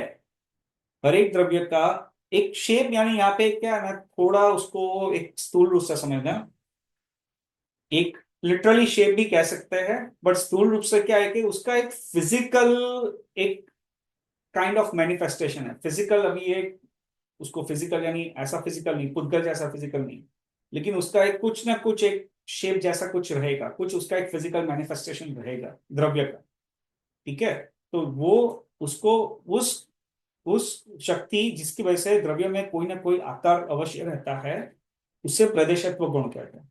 ठीक है, अगर प्रदेशत्व गुण नहीं होता तो ऐसा हो सकता था कि कोई द्रव्य एग्जिस्ट तो करे लेकिन उसका कोई फिजिकल मैनिफेस्टेशन ना हो, उसका कोई शेप ना हो, ऐसा हो सकता था। लेकिन ऐसा नहीं है, ऐसा नहीं है, क्योंकि हर एक द्रव्य में प्रदेशत्व नाम का गुण रहता है। ठीक है, अब प्रदेशत्व गुण को जो थोड़ा समझने के लिए क्या है, हमें हर एक द्रव्य जो है उसका थोड़ा एक डिटेल में समझना पड़ेगा। अब वो उतना डिटेल में हम लोग जा नहीं पाएंगे आज, अपने पास समय उतना नहीं है। तो हम लोग क्या करेंगे कि जब हर एक द्रव्य को हम डिटेल में समझेंगे तब ये प्रदेशत्व गुण को थोड़ा डिटेल में कवर करेंगे, हो ही जाएगा। क्योंकि उस टॉपिक को जब कवर करेंगे, जैसे हमने धर्म द्रव्य की बात की, अधर्म द्रव्य की बात की, पुद्गल द्रव्य की बात की, काल द्रव्य की बात की, आकाश द्रव्य की बात की, तो ये सब द्रव्य और जीव द्रव्य ऑब्वियसली। तो हर एक द्रव्य की जब बात डिटेल में हम जब करेंगे तो ये प्रदेशत्व गुण जो है उसके बारे में डिटेल में चर्चा अपने आप ही हो जाएगी बेसिकली, तो वो उसमें कवर हो जाएगा। बट आज जितना अपने पास समय है उतना हम थोड़ा एक स्थूल रूप से समझेंगे, और फिर अपना जब समय हो जाएगा तो फिर ये टॉपिक को यहीं पे छोड़ देंगे। ठीक है, तो अम, अब यहाँ पे क्या है कि प्रदेश प्रदेश शब्द को थोड़ा हम समझते हैं। तो पहले आकाश द्रव्य जो है, ये जो ये सब जो आज जो अभी अभी अभी जो अगले जो 20 मिनट में हम जो भी डिस्कस करेंगे वो काफी डिटेल में कवर होगा एज ए साइड। ठीक है, तो आज हम थोड़ा बेसिक लेवल पे कवर कर रहे हैं, थोड़ा समझ में आएगा तो ठीक है, ना आए तो भी कोई घबराना मत। वो ये सब टॉपिक पूरा थोड़ा रिपीट होगा, जब हर एक द्रव्य को हम स्पेसिफिक चर्चा करेंगे तो ये सब टॉपिक रिपीट हो जाएंगे। तो आकाश जो द्रव्य है, आकाश द्रव्य क्या है, किसी को पता है? व्हाट इज आकाश द्रव्य? It provides space to all the kind हाँ of other. हाँ, सही है। हाँ विभा आंटी, आपको कुछ कहना था? हाँ, आकाश यानी जहाँ हमें रहने के लिए जो जगह मिलती है यहाँ पर, उसको हाँ आकाश द्रव्य है। हाँ, बहुत सही कहा। ठीक है, तो आपने जो कहा वो सही है। सो आकाश द्रव्य है वो बेसिकली एक ऐसा द्रव्य है जो अवगाहना, अन्य द्रव्य को अवगाहना प्रोवाइड करता है। अवगाहना यानी स्पेस प्रोवाइड करता है। It provide space for the other objects to exist, other द्रव्यस टू एग्जिस्ट। अब इसको हम एक बेसिकली समझ ले, तो अगर सिंपल टर्म्स में समझे तो मेरे पास एक ऐसा कंटेनर है, छोटी सी डिब्बी है, राइट। अब ये डिब्बी है, उसके अंदर मैं छोटे छोटे एक मोती जैसे है वो भर रहा हूँ, या तो दवाई है वो भर रहा हूँ, कुछ भी भर रहा हूँ बेसिकली, राइट। तो ये डिब्बी है, it is providing space for me to fill certain things inside it. The container is providing space. और वो डिब्बी जब मैं भरता जाऊंगा भरता जाऊंगा भरता जाऊंगा तो वो डिब्बी भर जाएगी। अब उसमें कोई स्पेस नहीं बची है। अब I cannot keep the additional items or additional objects inside this container, right? तो ये डिब्बे में फिर एक बार भर जाती है तो उसके अंदर फिर अभी जगह नहीं बचती है, और मैं अभी और नई चीजें जो है जैसे दवाई है या जो भी मैं इसके अंदर डाल रहा हूँ उसके लिए अभी जगह नहीं बची। तो उससे हमें क्या पता चलता है कि हर एक वस्तु को रहने के लिए कुछ जगह चाहिए, राइट। तो वो जगह जो है वो आकाश द्रव्य प्रोवाइड करता है। देखिए, हम स्थूल रूप से कहते हैं कि भैया आसमान में या आकाश में पक्षी उड़ रहे हैं, आकाश नीला है, राइट। तो वो आकाश जो है वो हम स्काई, यानी इंग्लिश में जिसको हम स्काई कहते हैं वो कहते हैं। लेकिन ये जो जैन शास्त्र के हिसाब से जो आकाश है वो शब्द वो स्काई के लिए नहीं, यहाँ पे आकाश द्रव्य की बात चल रही है। तो वो सिर्फ स्काई नहीं है, it is not just the outer space, it is basically the entire space in this universe, right. तो वो जो एंटायर स्पेस जो प्रोवाइड करता है वो है आकाश द्रव्य प्रोवाइड करता है, राइट। तो हम जहां पे बैठे हैं अभी वहां पे भी आकाश द्रव्य है, जहां पे कोई वस्तु पड़ी है वहां पे भी आकाश द्रव्य है, क्योंकि वो आकाश द्रव्य है इसलिए वो वस्तु को रहने की यहाँ पे एक जगह मिलती है, राइट। तो ये है, तो आकाश द्रव्य का प्रयोजन यह है कि वो अवगाहना यानी स्पेस प्रोवाइड करता है फॉर द अदर ऑब्जेक्ट्स और अदर द्रव्यस टू एग्जिस्ट। ठीक है, ये एक स्थूल रूप से हम बात कर रहे हैं आकाश द्रव्य की। अब आकाश द्रव्य जो है उसका नाप कितना है, like what is the measurement, उसका स्प्रेड कितना है, राइट। तो अब उसके लिए समझने के लिए पहले तो ये समझ ले कि तो उसका अपने शास्त्र में आंसर आता है कि आकाश द्रव्य है वो अनंत प्रदेशी है, राइट। प्रदेशी, अब ये प्रदेशी शब्द आ जाता है, तो अनंत प्रदेश यानी अनंत उसके प्रदेश है। अब प्रदेश का क्या मतलब होता है, किसी को कुछ भी, यानी बेस्ड ऑन योर अंडरस्टैंडिंग आप कह सकते हो, ऐसा नहीं है कि टेक्निकली आंसर सही होना चाहिए, ठीक है। तो हम जो कहते हैं कि आकाश द्रव्य अनंत प्रदेशी है, तो ये प्रदेश का क्या मतलब होता है, किसी को पता है? पार्ट्स, अनेक गुड। पार्ट्स हैं। हाँ area, I guess specific area. हाँ हाँ, विभा आंटी आप बोलिए। छोटे से छोटा परमाणु।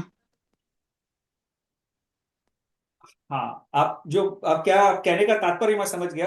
हाँ, तो आप आंटी ने कहा छोटे से छोटा परमाणु, ठीक है, तो exact answer, but she is close, यानी उनका मैं कहने का तात्पर्य मैं समझ गया जो क्या कहना चाहती है, ठीक है।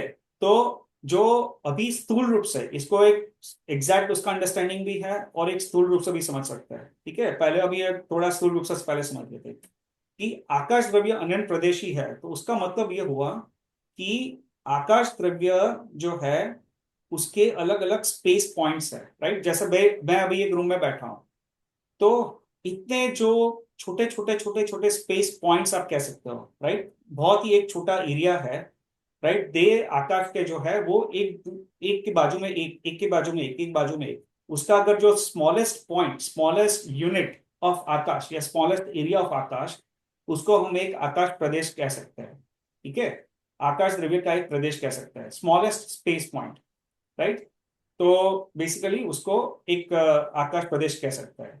जैसे एक ग्राफ पेपर, बहुत स्थूल रूप से अगर समझना हो, एक एज एन एग्जांपल, राइट, तो ग्राफ पेपर है उसमें वर्टिकल लाइंस होती है और हॉरिजॉन्टल लाइंस रहती है, राइट। तो जो वर्टिकल लाइंस और हॉरिजॉन्टल लाइंस जो है उसका इंटरेक्शन होता है वो एक पॉइंट हो गया। अभी ग्राफ पेपर पे हम जब भी ड्रॉ करेंगे तो basically we will not go outside those lines, right. वो लाइंस के बाहर नहीं जाएंगे, वो लाइंस के ऊपर ही जो भी ड्रॉ करेंगे, will not draw, I don't know अभी वो, like generally speaking, let's just go with that way, generally speaking वो या तो हमारी जो जो भी ड्रॉ करेंगे वो या तो वर्टिकल लाइन पे ड्रॉ करेंगे या तो हॉरिजॉन्टल लाइन पे ड्रॉ करेंगे। तो यहाँ पे क्या है कि वो वर्टिकल लाइन और हॉरिजॉन्टल लाइन को भी ऐसा समझो कि they are like so close to each other that they are almost touching each other, ठीक है, the horizontal lines as well as the vertical lines on the graph paper. तो कितने सारे पॉइंट्स हो जाएंगे, right. Now there is no space left on the graph paper, where there is no space left outside, like other than those intersection of the vertical and the horizontal lines। तो वो अलग अलग points बन गए, right, पूरे graph paper में, right. तो अभी आप कुछ भी ड्रॉ करोगे तो वो it will be touching one और the other point on the graph paper, right. ये हाइपोथेटिकल यानी एक कल्पना से हम इसको समझ रहे हैं, ऐसा ग्राफ पेपर है, राइट। ऐसा ग्राफ पेपर है जिसपे हर एक vertical lines are touching each other, इतनी they are so close that they are touching each other, there is no space between the two lines, right. और हर एक जो हॉरिजॉन्टल लाइंस है they are also touching each other, so there is no space between the any of the horizontal lines. तो the intersection of the vertical line and horizontal line it creates a point, और वो point, each and every point, like one point is touching the adjacent point, either on the right, either on the left, or on the top or in the bottom, right। तो ये ऐसा एक graph paper है। तो उसमें क्या है कि हर एक जो इंटरसेक्शन है वर्टिकल लाइन और हॉरिजॉन्टल लाइन का, वो एक उसको एक पॉइंट समझ लीजिए, राइट। तो वैसे ही जो ये पूरा आकाश द्रव्य जो है फैला हुआ है, उसके अलग अलग स्पेस पॉइंट्स है, जो लीस्ट यूनिट ऑफ, जो सबसे छोटा जो एक पॉइंट है उसका वो एक स्पेस पॉइंट है, तो उसको हम एक आकाश प्रदेश कह सकते हैं। अब ये उसका स्थूल रूप से अंडरस्टैंडिंग है। अब डेफिनेशन, आकाश द्रव्य की एक स्पेसिफिक डेफिनेशन आती है शास्त्र में, ठीक है। उसकी डेफिनेशन ये है, जो आंटी ने, विभा आंटी ने कहने की जो उनका कहने का भाव था कि एक पुद्गल का परमाणु जो जितनी अवधारणा लेता है उससे उतनी अवधारणा को आकाश द्रव्य कहते हैं टेक्निकली। ये सब पॉइंट्स ना हम जब रिपीट करेंगे, पुद्गल द्रव्य पढ़ेंगे, आकाश द्रव्य पढ़ेंगे, तो ये सब पॉइंट्स रिपीट होंगे, तो घबराना मत। मैं अभी थोड़ा जल्दी में बता रहा हूँ, तो आगे के थोड़ा टॉपिक्स हम कवर कर पाएंगे इसलिए। तो जो ये इसकी टेक्निकल डेफिनेशन है कि एक पुद्गल का परमाणु जितनी स्पेस ऑक्यूपाई करता है उतनी स्पेस को एक आकाश प्रदेश कहते हैं, ठीक है। ये उसकी टेक्निकल डेफिनेशन है, ठीक है, बट ये will cover that later in more detail, अभी इसको इतना समझ लो। तो आकाश के जो अलग अलग जो पॉइंट्स है, स्पेस पॉइंट्स है, which are like literally touching each other because they are so close to each other, उसको एक आकाश द्रव्य कहते हैं। सॉरी, आकाश प्रदेश कहता है, उसको एक आकाश प्रदेश कहता है। ठीक है। अब ये उंगली में कितने आकाश प्रदेश हैं? कितनी, ये एक उंगली जो है मेरी दिख रही है, ये उंगली का जितनी जो जगह है, राइट, इसकी जो उंगली की जो अवदाना है, जितना वॉल्यूम है, उसमें कितने आकाश प्रदेश है? ठीक है। उसका आंसर मैं नेक्स्ट सेशन में देने की ट्राई करूंगा। अगर किसी को पता है तो बता सकता है, बट इसका एक्सप्लेनेशन आता है अपने शास्त्रों में कि ये उंगली में कितने आकाश प्रदेश है। वो अभी आज अपनो कवर नहीं करेंगे, बट जस्ट माइंड में रखना कि ये उंगली में कितने आकाश प्रदेश है, एक उंगली में कितने आकाश प्रदेश है। वो उसका एक हाँ, इनफाइनाइट किंजल मैन, इनफाइनाइट है, लेकिन इनफाइनाइट मैंने कितने इनफाइनाइट, वो जो है ना, वो उसका एक जब समझ में आएगा ना तो पता चलेगा। क्योंकि इनफाइनाइट तो बोल दिया, एक शब्द ही है इनफाइनाइट, लेकिन इनफाइनाइट नहीं, उसका क्या भाव कैसा ले इनफाइनाइट का। तो भाव जो लेने के लिए वो I think next to next session में कवर करूंगा। नेक्स्ट सेशन में वो हम लोग क्या करेंगे, ये सागर का जो टॉपिक है वो ले लेंगे, if I try to do that. और फिर नेक्स्ट एक सागर का जो टॉपिक समझ लेंगे, उसके बाद जो है वो इसका आंसर मैं दूंगा, तो इसको आपको थोड़ा आइडिया है। ठीक है। अभी अम,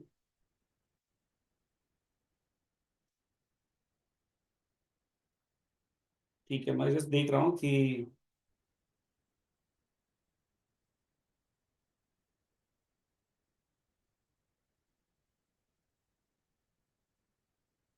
हाँ, ठीक है। अभी चलो हम जीव द्रव्य की बात कर रहे हैं, राइट। तो अभी जीव द्रव्य कहाँ पे है? मैं जीव हूँ, राइट। तो मैं अभी, मेरा जीव कहाँ पे है, मैं कहाँ पे हूँ अभी? ये हमने बात थोड़ी छेड़ी थी पहले, बट अगर समझ में आया क्वेश्चन तो ठीक है, ना आए तो मुझे पूछना, या तो just try to guess an answer और फिर मैं आंसर रिकमेंड दूंगा। क्योंकि मैं तो जीव द्रव्य हूं, तो मैं अभी कहाँ पे हूँ, मेरा अभी एग्जिस्टेंस कहाँ पे, वेर एम आई? देह के अंदर। हाँ, बहुत ही अच्छा, that is exact answer I was looking for, देह के अंदर।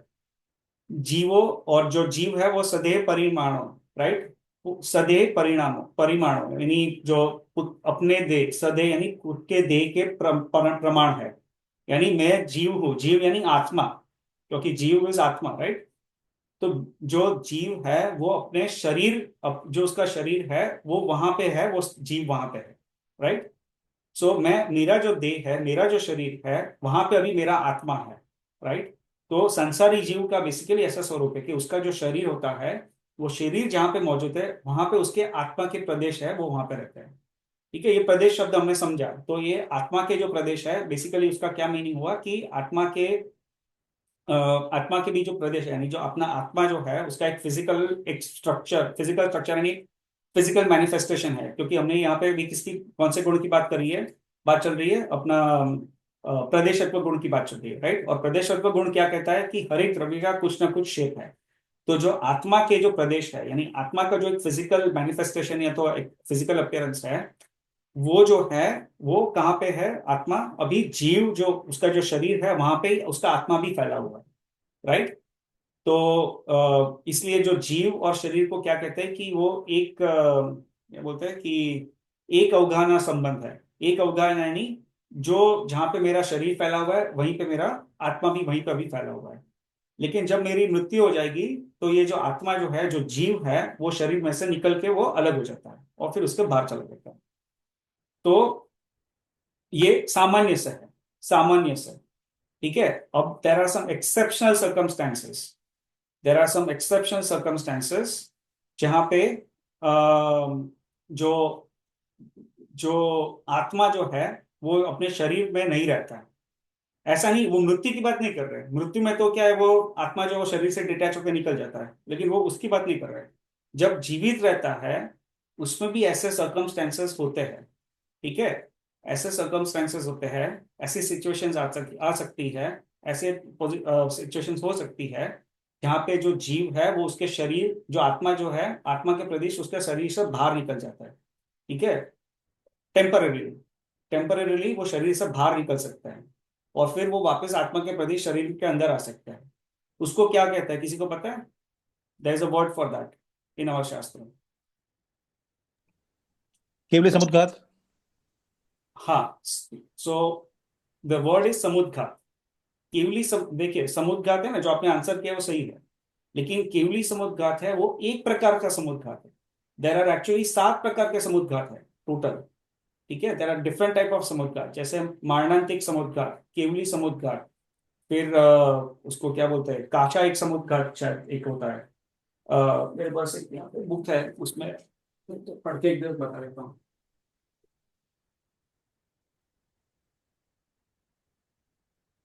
हाँ, एक है अपना वेदना समुद्घात, काशाई समुद्घात, वैक्रिय समुद्घात, मारणांतिक समुद्घात, तेजस समुद्घात, आहारक समुद्घात और केवली समुद्घात। तो 7 प्रकार के समुद्घात होता है। ठीक है, और जो समुद्घात की जब सिचुएशन होती है तब क्या होता है कि जो आत्मा के जो प्रदेश है वो शरीर से बाहर निकलता है। Right, they go outside the body. They are not permanently detached, but they temporarily go outside the body. वो आत्मा के प्रदेश कहीं बाहर निकलता है और फिर वापस थोड़े टाइम में वो वापस जो शरीर है उसके अंदर आ जाता है।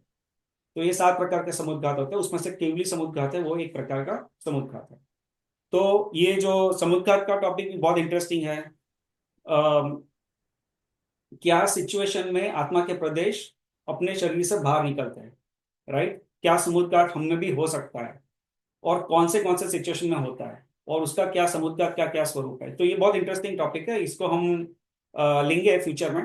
अभी इमीडिएटली नहीं लेंगे, but some time in the future. बहुत इंटरेस्टिंग टॉपिक है, तो उसको भी हम will try to cover it in some time in the future. वो अपने लिस्ट में है, but will once will get to it, will get to. ठीक है। और दूसरा ये है कि यहाँ पे जैसे अपनी बात चल रही है, तो ये बता रहा हूँ कि जो हाँ, अभी दो दो पॉइंट एक फटाफट कवर कर लेता हूँ। तो बेसिकली यहाँ पे जैसे मेरी मृत्यु हो गई, ठीक है, और फिर मैंने ऐसे कर्म किए कि मुझे अभी अगले भाव में एक कीड़ा बनना था, राइट? ऐसी कहानी आती है अपने जैन शास्त्र में, जहाँ पे एक राजा था, उसकी मृत्यु हुई और उसके बाद उसको कीड़े की पर्याय में जन्म लेना था। किसी ने वो कहानी सुनी होगी, वो जो टॉयलेट है, टॉयलेट उसके अंदर एक वो कीड़ा बन के उत्पन्न होने वाला है। तो उसको पहले से ही पता चल जाता है, क्योंकि एक मुनि ने है उसको पता था कि अभी अगले भाव में तुम मर के एक कीड़ा बनने वाला हो। तो एनीवे अभी अपने वो सब उसमें नहीं जा रहे। तो पॉइंट ये है कि अगर कोई जीव की, जैसे मनुष्य की मृत्यु हो गई और उसके अगले भाव में वो कीड़ा बन गया, तो जब मृत्यु के समय क्या है कि वो जो आत्मा है वो मनुष्य की जो देह है, मनुष्य का जो बॉडी है, उसमें पूरा फैला हुआ है। बाय द वे, उसमें जैसे एक पॉइंट बता रहा हूँ कि अपने जैसे बॉडी के थोड़े ऐसे पार्ट्स हैं जहाँ पे आत्मा के प्रदेश नहीं होते, जैसे बाल, केश, फिर नाखून, केश, नाखून, ये ऐसी आदि ऐसी जगह है थोड़ी जहाँ पे आत्मा के प्रदेश नहीं होते, राइट? तो just to for your better understanding, अपने आत्मा के प्रदेश है, जैसे बाल है, नाखून है, उसमें आत्मा के प्रदेश नहीं होता। ठीक है, तो ये है। तो अपना क्या बोलता हूँ, हाँ, बोल रहा था कि हाँ, जैसे कोई मनुष्य की मृत्यु हुई और फिर उसको कीड़े की पर्याय में जन्म लेना था, तो अभी आत्मा जो है वो इतना फैला हुआ है, क्योंकि मनुष्य का बॉडी तो बड़ा है, राइट? अपना जैसे पंचम काल का मनुष्य भी ले रहे तो भी अपनी लाइक जैसे मिनिमम 5 फीट की हाइट जनरली रहती है, राइट? बट एनीवे अपनी हाइट ज्यादा है। और कीड़े की हाइट है, जैसे कोई अगर कॉकरोच हो भी, एक छोटा सा कॉकरोच उसको बनना है, तो छोटा सा कॉकरोच है, उसकी हाइट तो कितनी कम रहेगी, उसका बॉडी तो कितना कम रहेगा, और वो भी at the time of birth it is when much smaller, right? तो इसमें क्या है कि जो आत्मा है उसमें ऐसी संकोच और विस्तार की शक्ति है। ये सब चीजें द्रव्य संग्रह में आएगी। ठीक है, तो ये द्रव्य संग्रह जब करेंगे तो भी ये सब चीजें, काफी सारे टॉपिक्स का अपना रिवीजन हो जाएगा। तो आत्मा में संकोच और विस्तार की एक शक्ति है, राइट? तो उसमें क्या है कि आत्मा के प्रदेश जो है वो सिकुड़ सकते हैं और वो एक्सपैंड भी हो सकते हैं। ठीक है, केवली समुद्घात में क्या होता है कि आत्मा का प्रदेश है वो पूरे लोक में फैल जाता है, पूरे लोक में। और पूरा लोक तो कितना बड़ा है कि पूरा ऊर्ध्वलोक, मध्यलोक और अधोलोक। अधोलोक भी नीचे 7वीं नरक है, उससे भी नीचे जाता है, और जो ऊपर तक है वो सिद्धशिला तक जाता है, राइट? तो इतना बड़ा जो 3 लोक है वो एक आत्मा का प्रदेश इतना फैल सकता है कि पूरे लोक में फैल सकता है, पूरे लोक में। यानी हर एक पूरे लोक में जो आत्मा के प्रदेश है, एक जीव की आत्मा की बात कर रहे हैं, तो एक जीव की आत्मा के प्रदेश है इतने फैल जाते हैं, इतने फैल सकते हैं। और जब जीव निगोद में जाता है तो इतने जो उसके आत्मा के प्रदेश, इतनी निगोद का जो जीव का अवदान है बहुत ही कम होती है, बहुत ही सूक्ष्म रहता है, राइट? तो अपनी तो आप इंद्रिय से दिखते भी नहीं, आंख से दिखते भी नहीं है, तो उतनी इतनी छोटी जगह में उतने आत्मा के प्रदेश सब फैल जाते, उतने सिकुड़ जाते हैं। परंतु यहाँ पे समझते कि ये बात है कि आत्मा के प्रदेश जितने भी है वो फिक्स्ड है, इट्स अ फिक्स्ड नंबर, इसमें कोई परिवर्तन नहीं आता है। ऐसा नहीं है कि आत्मा के प्रदेश कम हो गए या ज्यादा हो गए, ऐसा नहीं है। बस यह है कि वो उसमें संकोच और विस्तार की शक्ति है, ऐसी एक प्रॉपर्टी है जीव द्रव्य में, जिसकी वजह से आत्मा का प्रदेश जो है वो फैल भी सकता है और सिकुड़ भी सकता है। बट जो प्रदेश की जो संख्या है वो फिक्स्ड है। जीव, हर एक जीव में, हर एक जीव की आत्मा में जो आत्मा के प्रदेश की जो संख्या है वो फिक्स्ड है। ठीक है, उसमें कोई चेंजेस नहीं है। ठीक है, तो ये हमने एक टॉपिक कवर कर लिया। और और एक इंटरेस्टिंग टॉपिक है कि चलो हम तो संसारी जीव है, तो अपना शरीर है और अपना जो आत्मा है वो संसारी जीव का जो बॉडी है वहां पे फैला हुआ है। सिद्ध भगवान जो है उनका तो बॉडी नहीं है, तो उनके आत्मा के प्रदेश का क्या आकार रहता है? सिद्ध भगवान के जो बॉडी नहीं रहता है, कि उनका तो शरीर ही नहीं है, तो उनके आत्मा के प्रदेश का क्या आकार रहता है? उनके क्या किसी लास्ट को? भाव के प्रमाण से, लास्ट स्थिति के हाँ, प्रमाण से। यस, तो ये भी एक इंटरेस्टिंग टॉपिक है। तो जो लास्ट, जो सिद्ध होने से पहले मनुष्य की पर्याय रहेगी, राइट, क्योंकि मनुष्य की पर्याय से ही जो जीव है वो सिद्ध दशा में जा सकता है, मोक्ष में जा सकता है। तो उसका जो लास्ट भव है, उसका जो शरीर है, उसका जो शरीर है, उसका जो आकार है, उससे किंचित न्यून यानी थोड़ा कम। शास्त्र में ये ऐसा शब्द आता है किंचित न्यून, यानी उसका मतलब है थोड़ा कम। तो जो लास्ट शरीर है उससे थोड़ा कम थोड़ा कम शेप में वो आत्मा प्रदेश पहले रहेंगे, और फिर उतना ही आत्मा प्रदेश एग्जैक्टली तुरंत ही जैसे वो जीव का निर्माण हो जाएगा यानी मोक्ष की प्राप्ति करेगा, तो उसके आत्मा प्रदेश यहाँ से जाके सीधा लोक के अग्रभाग लोक के अग्रभाग में जाके स्थित हो जाता है। लेकिन उसकी जो अवगाहना रहेगी, वो जो लास्ट बॉडी है उससे थोड़ा कम हो जाएगा। देखिए, इस पे श्वेतांबर मत में एक थोड़ा डिफरेंट आता है, सिमिलर है बट थोड़ा डिफरेंट है, मैं जस्ट अपनी जानकारी के लिए बता रहा हूँ। श्वेतांबर मत में ऐसा कहता है कि जो शरीर जो है, उस जो लास्ट भव का जो शरीर है, उससे 1/3 अप्रोक्सीमेटली 1/3 एरिया में जो आत्मा प्रदेश है वो सिकुड़ जाता है और फिर वो सिद्धशिला में जाता है। लेकिन दिगंबर में ऐसा 1/3 नहीं कहा है, इवन अप्रोक्सीमेटली 1/3 नहीं कहा है, उसमें बस ये कहा है कि किंचित न्यून। क्यों? क्योंकि जैसे अपना शरीर है उसमें तो बाल है, नाखून है, वो भी है, लेकिन उसमें आत्मा के प्रदेश नहीं है, पहली बात। दूसरी बात कि जो भी जो हॉलो एरियाज है विद इन अवर बॉडी, जैसे अपने पेट है तो पेट में खाली जगह है, राइट, हॉलो स्पेस है। फिर अपने मुंह में हॉलो स्पेस है बिकॉज अवर माउथ है, जब हम लोग कौलाहार करते हैं तो उसमें मुंह में डालते हैं, तो there is hollow space inside our mouth, there is hollow space inside our nostrils, there is hollow space inside our food pipe, oesophagus, right.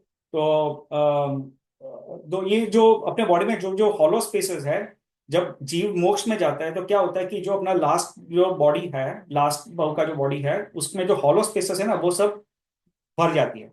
तो इसलिए जो, जैसे मेरी हाइट अगर लास्ट भाव में सपोज 6 फीट की रही, तो 6 फीट से थोड़ी उसमें जो आत्मा के प्रदेश, जब मैं जीवित हूं तो पूरे 6 फीट में फैला हुआ हूँ, जो बॉडी है अभी, जो आत्मा प्रदेश है वो 6 फीट में फैला हुआ है।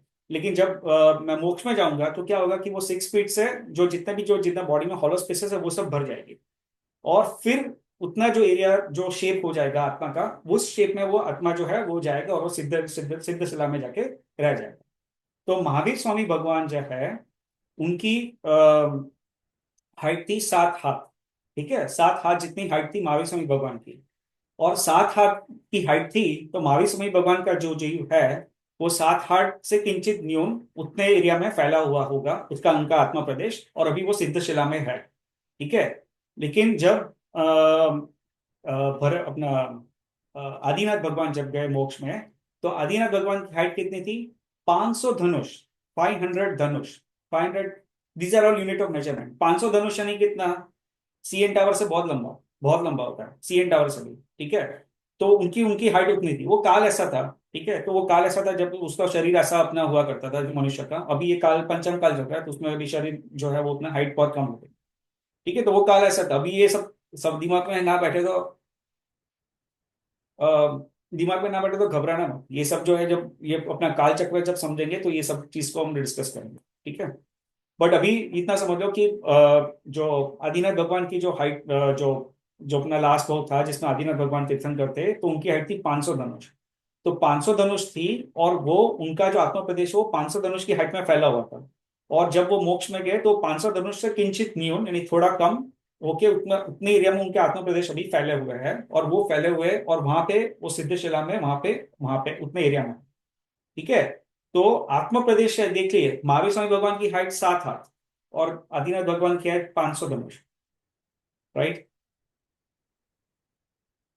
तो जो आत्म प्रदेश है वो अलग अलग एरिया में फैला हुआ है अभी उनका सिद्धशिला पे। परंतु उनके सिद्धशिला यानी लोक के अग्रभाग है वहां पे।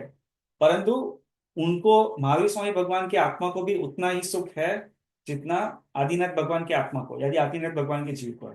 राइट। तो उससे कोई सुख, आत्मा के कोई गुण में कोई फर्क नहीं पड़ता है, सिर्फ ये है कि उसका फिजिकल मैनिफेस्टेशन है is little bit different. That is how it is. और उसमें फिर कोई चेंज नहीं होगा अनंत काल तक। वो जो है उनके आत्मा, उनका जो ये जो शेप है आत्मा प्रदेश का, जो जिस शेप में आत्मा प्रदेश फैले हुए वो अनंत काल तक वो उसी शेप में रहेंगे, उसमें कोई चेंजेस नहीं आएंगे। ठीक है। तो ये हमने एक स्थूल रूप से प्रदेशत्व गुण की बात की। ठीक है। अपना अभी आज का समय हो चुका है, तो अभी मैं ज्यादा टाइम नहीं लूंगा। और इसमें हम लोग क्या करेंगे कि अभी हमने जो द्रव्य गुण पर्याय का टॉपिक हमने समझा। फिर हमने द्रव्य के जो 6 सामान्य गुण है वो समझे। ठीक है। अभी हम नेक्स्ट सेशन में just to have a change next session में क्या करेंगे, हम जो है ना वो सागर का टॉपिक लेंगे। ठीक है। एक सागर का नाप कितना होता है, पल्य का नाप कितना, पल्य नहीं, पल्योपम सागरोपम, ये दोनों का नाप कितना होता है, वो टॉपिक को थोड़ा लेंगे। उसमें पूरा अपना 1.5 घंटा निकल जाएगा। ठीक है। तो क्योंकि हम उसको पूरा प्रॉपरली डिटेल में समझेंगे। ठीक है। तो वो अपना नेक्स्ट सेशन एक में होगा। प्रश्न था। हाँ हाँ बोलिए। मैं एक प्रश्न था, आपने बताया आदिनाथ भगवान ऊपर गए, महावीर स्वामी भगवान मोक्ष में गए, तो उन दोनों की अलग अलग शरीर की प्रकृति ठीक है, तो क्या दोनों फिर अलग अलग ही वहां रहते हैं कि एक हो जाता है सब? हाँ, तो अच्छा क्वेश्चन है। सो उसका आंसर ये, सिंपल आंसर ये है कि आत्मा जो है वो अरूपी है। राइट। अरूपी है। तो उसकी वजह से यहाँ पे क्या होता है कि जैसे एक कुर्सी है यहाँ पे, तो एक कुर्सी है उसमें अगर मैं बैठ गया तो दूसरा व्यक्ति नहीं बैठ सकता है, क्योंकि मेरा जो शरीर है वो रूपी है। और बेसिकली मैं जब कुर्सी पे बैठता हूँ तो ये शरीर है वो, फिजिकली वो शरीर जो है वो कुर्सी पे बैठता है। लेकिन यहाँ पे जो, वहां पे मोक्ष में जो सिद्धशिला में ऐसा नहीं है। ऐसा नहीं है इसलिए क्योंकि आत्मा जो है वो अरूपी है। अरूपी होने की वजह से, एक्चुअली सिर्फ नॉट अरूपी, इवन रूपी द्रव्यों में भी ऐसा होता है। जब भी हम पुद्गल द्रव्य को पढ़ेंगे तो ये सब चीजें हम थोड़ा डिटेल में समझेंगे। बट जस्ट आपको एक क्विक आंसर दे रहा हूँ कि वहां पे आत्मा तो अरूपी है। तो उसका ऐसा है कि एक, यहाँ पे एक आत्मा है, जहाँ पे जैसे अभी आदिनाथ भगवान का आत्मा है। ठीक है। और जैसे तो वहां पे, और वहीं से अन्य जीव यानी आदि, क्योंकि जब जीव मोक्ष में जाता है तो उसमें ना वो ऐसा होता है कि उसमें कोई जो जीव है वो वर्टिकली सीधा ऊपर जाता है, उसमें कोई टर्न नहीं लेता है। राइट। उसको एक श्रम श्रम श्रेणी कहते हैं, सम श्रेणी। यानी जैसे मध्यलोक, यहाँ पे ये मध्यलोक है और यहाँ पे ये अपनी सिद्धशिला है। तो जब जीव मोक्ष में जाता है तो मध्यलोक से वो सीधा वो ऊपर जाके वर्टिकली ऊपर जाता है और सिद्धशिला में जाता है। वो ऐसा नहीं होगा कि वो जीव यहाँ पे जाएगा फिर टर्न लेगा और फिर ऊपर जाएगा, ऐसा नहीं, वो कोई टर्न नहीं लेगा, वो एग्जैक्टली वर्टिकली स्ट्रेट लाइन में ही ऊपर जाएगा। तो वहां पे जो है वो सिद्ध हो जाएगा। अभी वही मध्यलोक के जहां से आदिनाथ भगवान का मोक्ष हुआ उसी जगह से और मान लो कि और लाखों जीव का मोक्ष हो जाएगा वही स्पॉट से। तो वही स्पॉट से जब वो आत्मा उनका भी जाएगा वो वर्टिकली वहीं पे ऊपर जाएगा, और वहीं पे जो सिद्धशिला में आदिनाथ भगवान का जहाँ पे आत्मा है, वहीं पे जो बाकी के जो 10 लाख जीव उनका मोक्ष हुआ वो भी, उनका भी आत्मा वहीं पे स्थित रहेगा। तो जहाँ पे एक आत्मा वहां पे है वहां पे अनंत आत्मा, एक आत्मा जहाँ पे है वहां पे अनंत दूसरे आत्मा रह सकता है। लेकिन वो फिजिकली वो एक ही जगह पे है, उनकी अवगाहना एक ही जगह पे है, परंतु वो एक दूसरे को एक तरह से कोई स्पर्श तो नहीं है उनसे, और बाकी कोई आत्मा से उनका कोई कनेक्शन नहीं है, ऐसा है। तो उसका आपका जो हाँ, तो लॉन्ग महावीर स्टोरी। भगवान का आत्मा, हाँ महावीर भगवान का आत्मा दूसरी जगह से मोक्ष में गया, तो वो भी तो वहीं जाएगा ना? हाँ, महावीर स्वामी भगवान का आत्मा दूसरी जगह से मोक्ष गया है। जैसे ये मध्यलोक है तो यहाँ पे, यहाँ से मान लीजिए महावीर स्वामी भगवान का आत्मा गया तो यहाँ पे सिद्धशिला है, तो महावीर स्वामी भगवान का आत्मा यहाँ पे रहेगा। और समझ लीजिए कि यहाँ से आदिनाथ भगवान का आत्मा गया तो आदिनाथ भगवान का आत्मा यहाँ पे रहेगा। लेकिन यहाँ से जब अच्छा। आदिनाथ भगवान का आत्मा मोक्ष में गया तो वहीं पे मान लो कि और 10 लाख जीव वहीं से मोक्ष में गए, हाँ, तो उसी वो जगह से। वहीं रहेंगे। तो 10 लाख जीव भी आदिनाथ भगवान का जो एरिया में जहाँ पे आत्मा फैला हुआ है सिद्धशिला पे, वहां पे वही एरिया में बाकी के जो 10 लाख जीव है उनका भी आत्मा वहीं पे रहेगा, उसी उसी हाँ, स्पॉट पे रहेगा। समझ उनकी में। अवदान अलग रह सकती है बट उसी स्पॉट पे रहेगा। तो यहाँ पे एक ही हम्म। जगह पे अनंत आत्मा एक ही जगह पे रह सकता है, ऐसा स्वरूप है। जी, थैंक यू। हाँ, no problem। तो अभी अपना जो अपने आगे का जो है, तो नेक्स्ट वीक का जो टॉपिक रहेगा वो बहुत ही इंटरेस्टिंग है अपना, सागर उपम और पल्योपम का। इसको मिस मत करना हो सके तो। अगर एब्सोल्युटली नहीं ज्वाइन कर सकते हो तो उसको एटलीस्ट आप उसका रिकॉर्डिंग समझ लेना, सुन लेना। क्योंकि ये क्वेश्चन हमने ये बहुत बार हमने ये बात ली है, राइट, कि इतना देव की आयुष्य इतनी सागर होती है, जो उत्कृष्ट आयुष्य मनुष्य की 3 पल्य हो सकती है। तो ये सब जो पढ़ा था, तो पल्योपम क्या होता है, सागरोपम क्या होता है, उसका नाप क्या होता है, तो ये टॉपिक हम थोड़ा लेंगे। और फिर ये इससे रिलेटेड एक मैंने क्या कहा था स्टार्टिंग में कि सागर, पल्य और सागर जो है वो it is a unit of time, but it can also be used as a unit of measurement, like unit to count the numbers, right? तो संख्या का भी नाप है और समय का भी नाप है, like unit of time भी है, right? तो वो दोनों तरीके से उसको समझेंगे कि उसको संख्या का उसको कैसे नाप है, और फिर ये जो है उसको मेजर करने में उसको यूज होता है पल्ली और सागर। तो ये है, तो ये टॉपिक जो अपना नेक्स्ट जो भी सेशन जब रहेगा, मोस्टली अपना नेक्स्ट सैटरडे ही रहेगा, तो उसमें ये टॉपिक जो कवर करेंगे, पूरा 1.5 घंटा इसी में चला जाएगा अपना। और उसके बाद जो है वो आगे के टॉपिक में डिसाइड करूंगा, बट उसके बाद है वो मोस्टली जो अपने अभी हमने 6 द्रव्य है उसके 6 सामान्य गुण है उसको समझा। अभी जो द्रव्य है उसके जो विशेष गुण है उसको हम समझेंगे। उसका मैं स्ट्रक्चर थोड़ा प्लान करूंगा कि क्योंकि ये जो टॉपिक है वो सब द्रव्य संग्रह ग्रंथ में भी आएंगे ही, और अपने अलग से भी उसको कर सकते हैं। तो आई जस्ट फिगर आउट, मैं थोड़ा सोच लूंगा कि उसको ग्रंथ से जाना, सिस्टमैटिकली जाना बेटर रहेगा कि उसको एक अलग से लेना बेटर रहेगा। मुझे अभी फिलहाल ऐसा लग रहा है कि हम लोग अगर we are at a good spot, ये जो अगला अगला सेशन तो अपना सागरोपम और पल्योपम को समझने में निकाल देंगे, लेकिन उसके बाद I think we may be at a good spot to start with Dravya Sangrah. या तो उससे पहले शायद एक व्यवहार नहीं और निश्चय नहीं का मुझे एक टॉपिक लेना पड़ेगा, क्योंकि द्रव्य संग्रह ग्रंथ में उसका भी एक जो रेफरेंस आता है वो आता रहेगा, हर एक गाथा में आएगा कि व्यवहार से ही कहा है, निश्चय से ही कहा है, व्यवहार से ही कहा है, निश्चय से ही कहा है।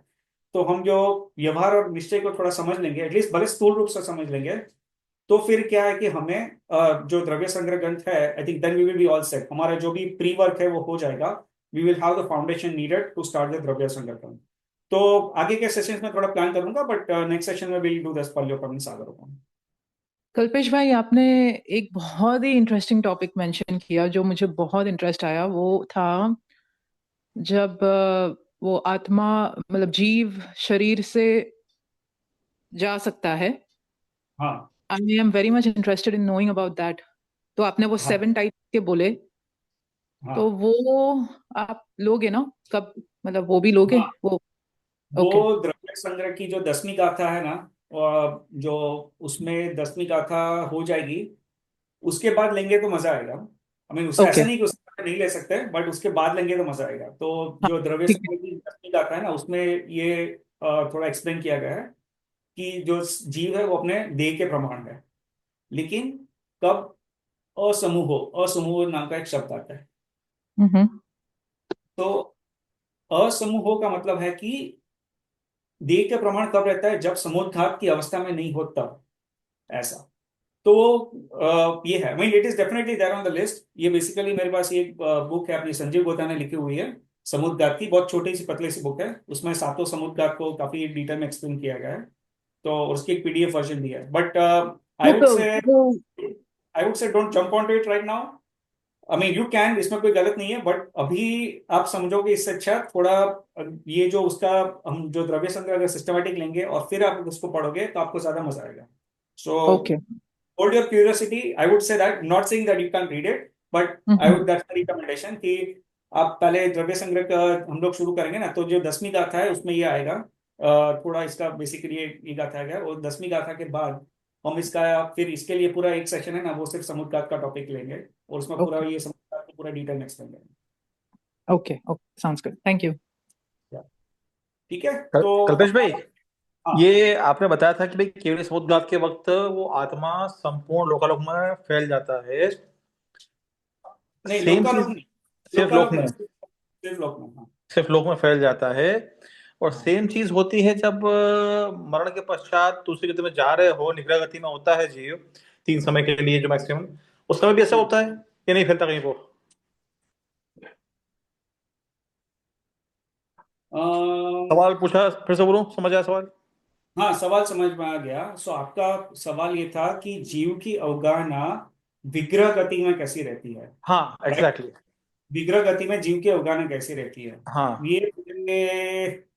इसका मैंने एक्चुअली कभी पढ़ा नहीं है। विग्रह विग्रह गति में जो अपना पुराना शरीर रहता है वो उसी के उसमें रहती है। वो 3 समय का समय होता है जब वो हाँ चेंज करती है, अपनी पर्याय बदलती है। तो हाँ। वो जैसे ही वो जो तीसरा समय होता है और उसके बाद जब वो नए पर्याय में जाती है तब उसका समय वो पर्याय चेंज कर देता है। लेकिन ओके। जैसे ही वो निकलती है वो हाँ उसी पर्याय में रहती है, क्योंकि वो बड़ी मुश्किल से निकलती है, मतलब निकलने में थोड़ा समय लगता है। और जैसे ही वो हाँ। निकलती है वो उसी शेप में रहती है और फिर वो चेंज होती है। ओके, मतलब वो अनलाइक हाँ। केवली समुद्रघात फैलती नहीं है, वहीं जहाँ है नहीं। वैसे रहती है। हाँ, वो उसी उसी उसमें, और जैसा वो बोला कि उसमें वो है कि वो 3 टर्न्स ही ले सकती है आत्मा, और वो वाली चीज है, वो चीज अब उसमें अप्लाई होती है फिर। ठीक है, ओके, थैंक्स। हाँ, सो ये इस पे थोड़े टेक्निकल, ये जस्ट करेक्शंस है, but I am not going into lot of detail, अपना समझ चुका है। लेकिन बेसिकली जो 3 समय है, आई थिंक मैक्सिमम 4 समय है।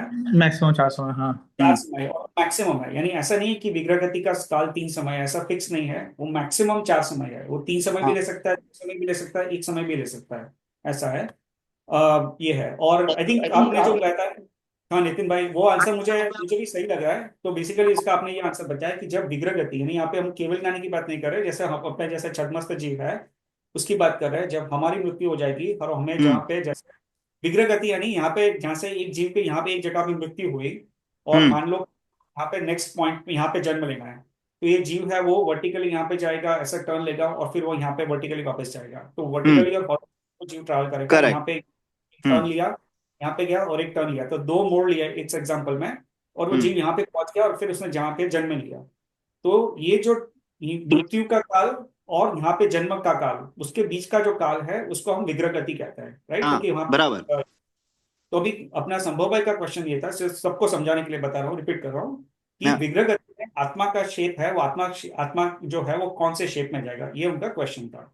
तो हाँ। अपने जो नितिन आंसर दिया वो भी मुझे सही लग रहा है। मैंने पढ़ा नहीं है, बट मुझे लग रहा है कि ऐसा ही होना चाहिए, बट आई थिंक वी नहीं, कैन कर। जितना जितना मैंने सुना था, मैंने संजीव जी का प्रवचन जो सुने थे, जब मैंने जो उनका पुरुषार्थ सिद्धि हाँ उपाय सुना था, उसमें हाँ वो पूरा डिटेल में आता है। तो वो उन्होंने पूरा एक्सप्लेन किया है। May be we will have to go again for that.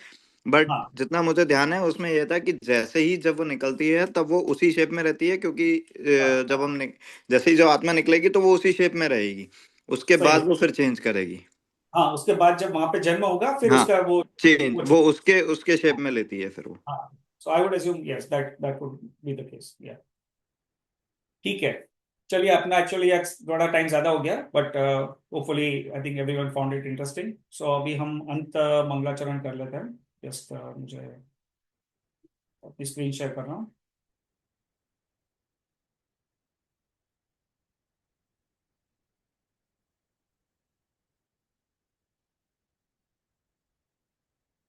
सर्वमंगल्य मांगल्यम सर्वकल्याणकारकम प्रधानां सर्वधर्माणां जैनं जयतु शासनम्, जैनं जयतु शासनम्। और पलक, इस पलक है, पलक, इफ हाँ यू वांट हाँ, टू अंत मंगला अपना जिनवाणी स्तुति, यू कैन डू नित निजी, सॉरी, निज निधि। चल आई जाए यहाँ। निज निधि निज में बताई, यह अनंत उपकार है।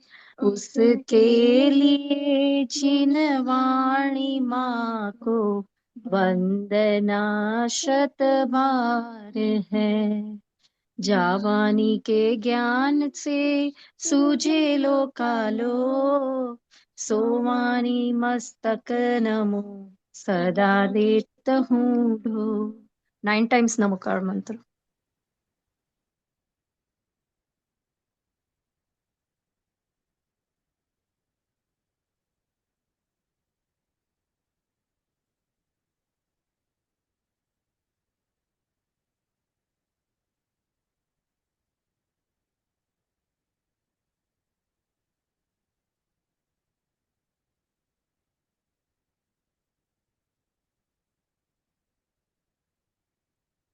ठीक है, चलिए अपना स्वाध्याय जय समाप्त होता है। जिनेन्द्र। तो जय जयेंद्र सभी को।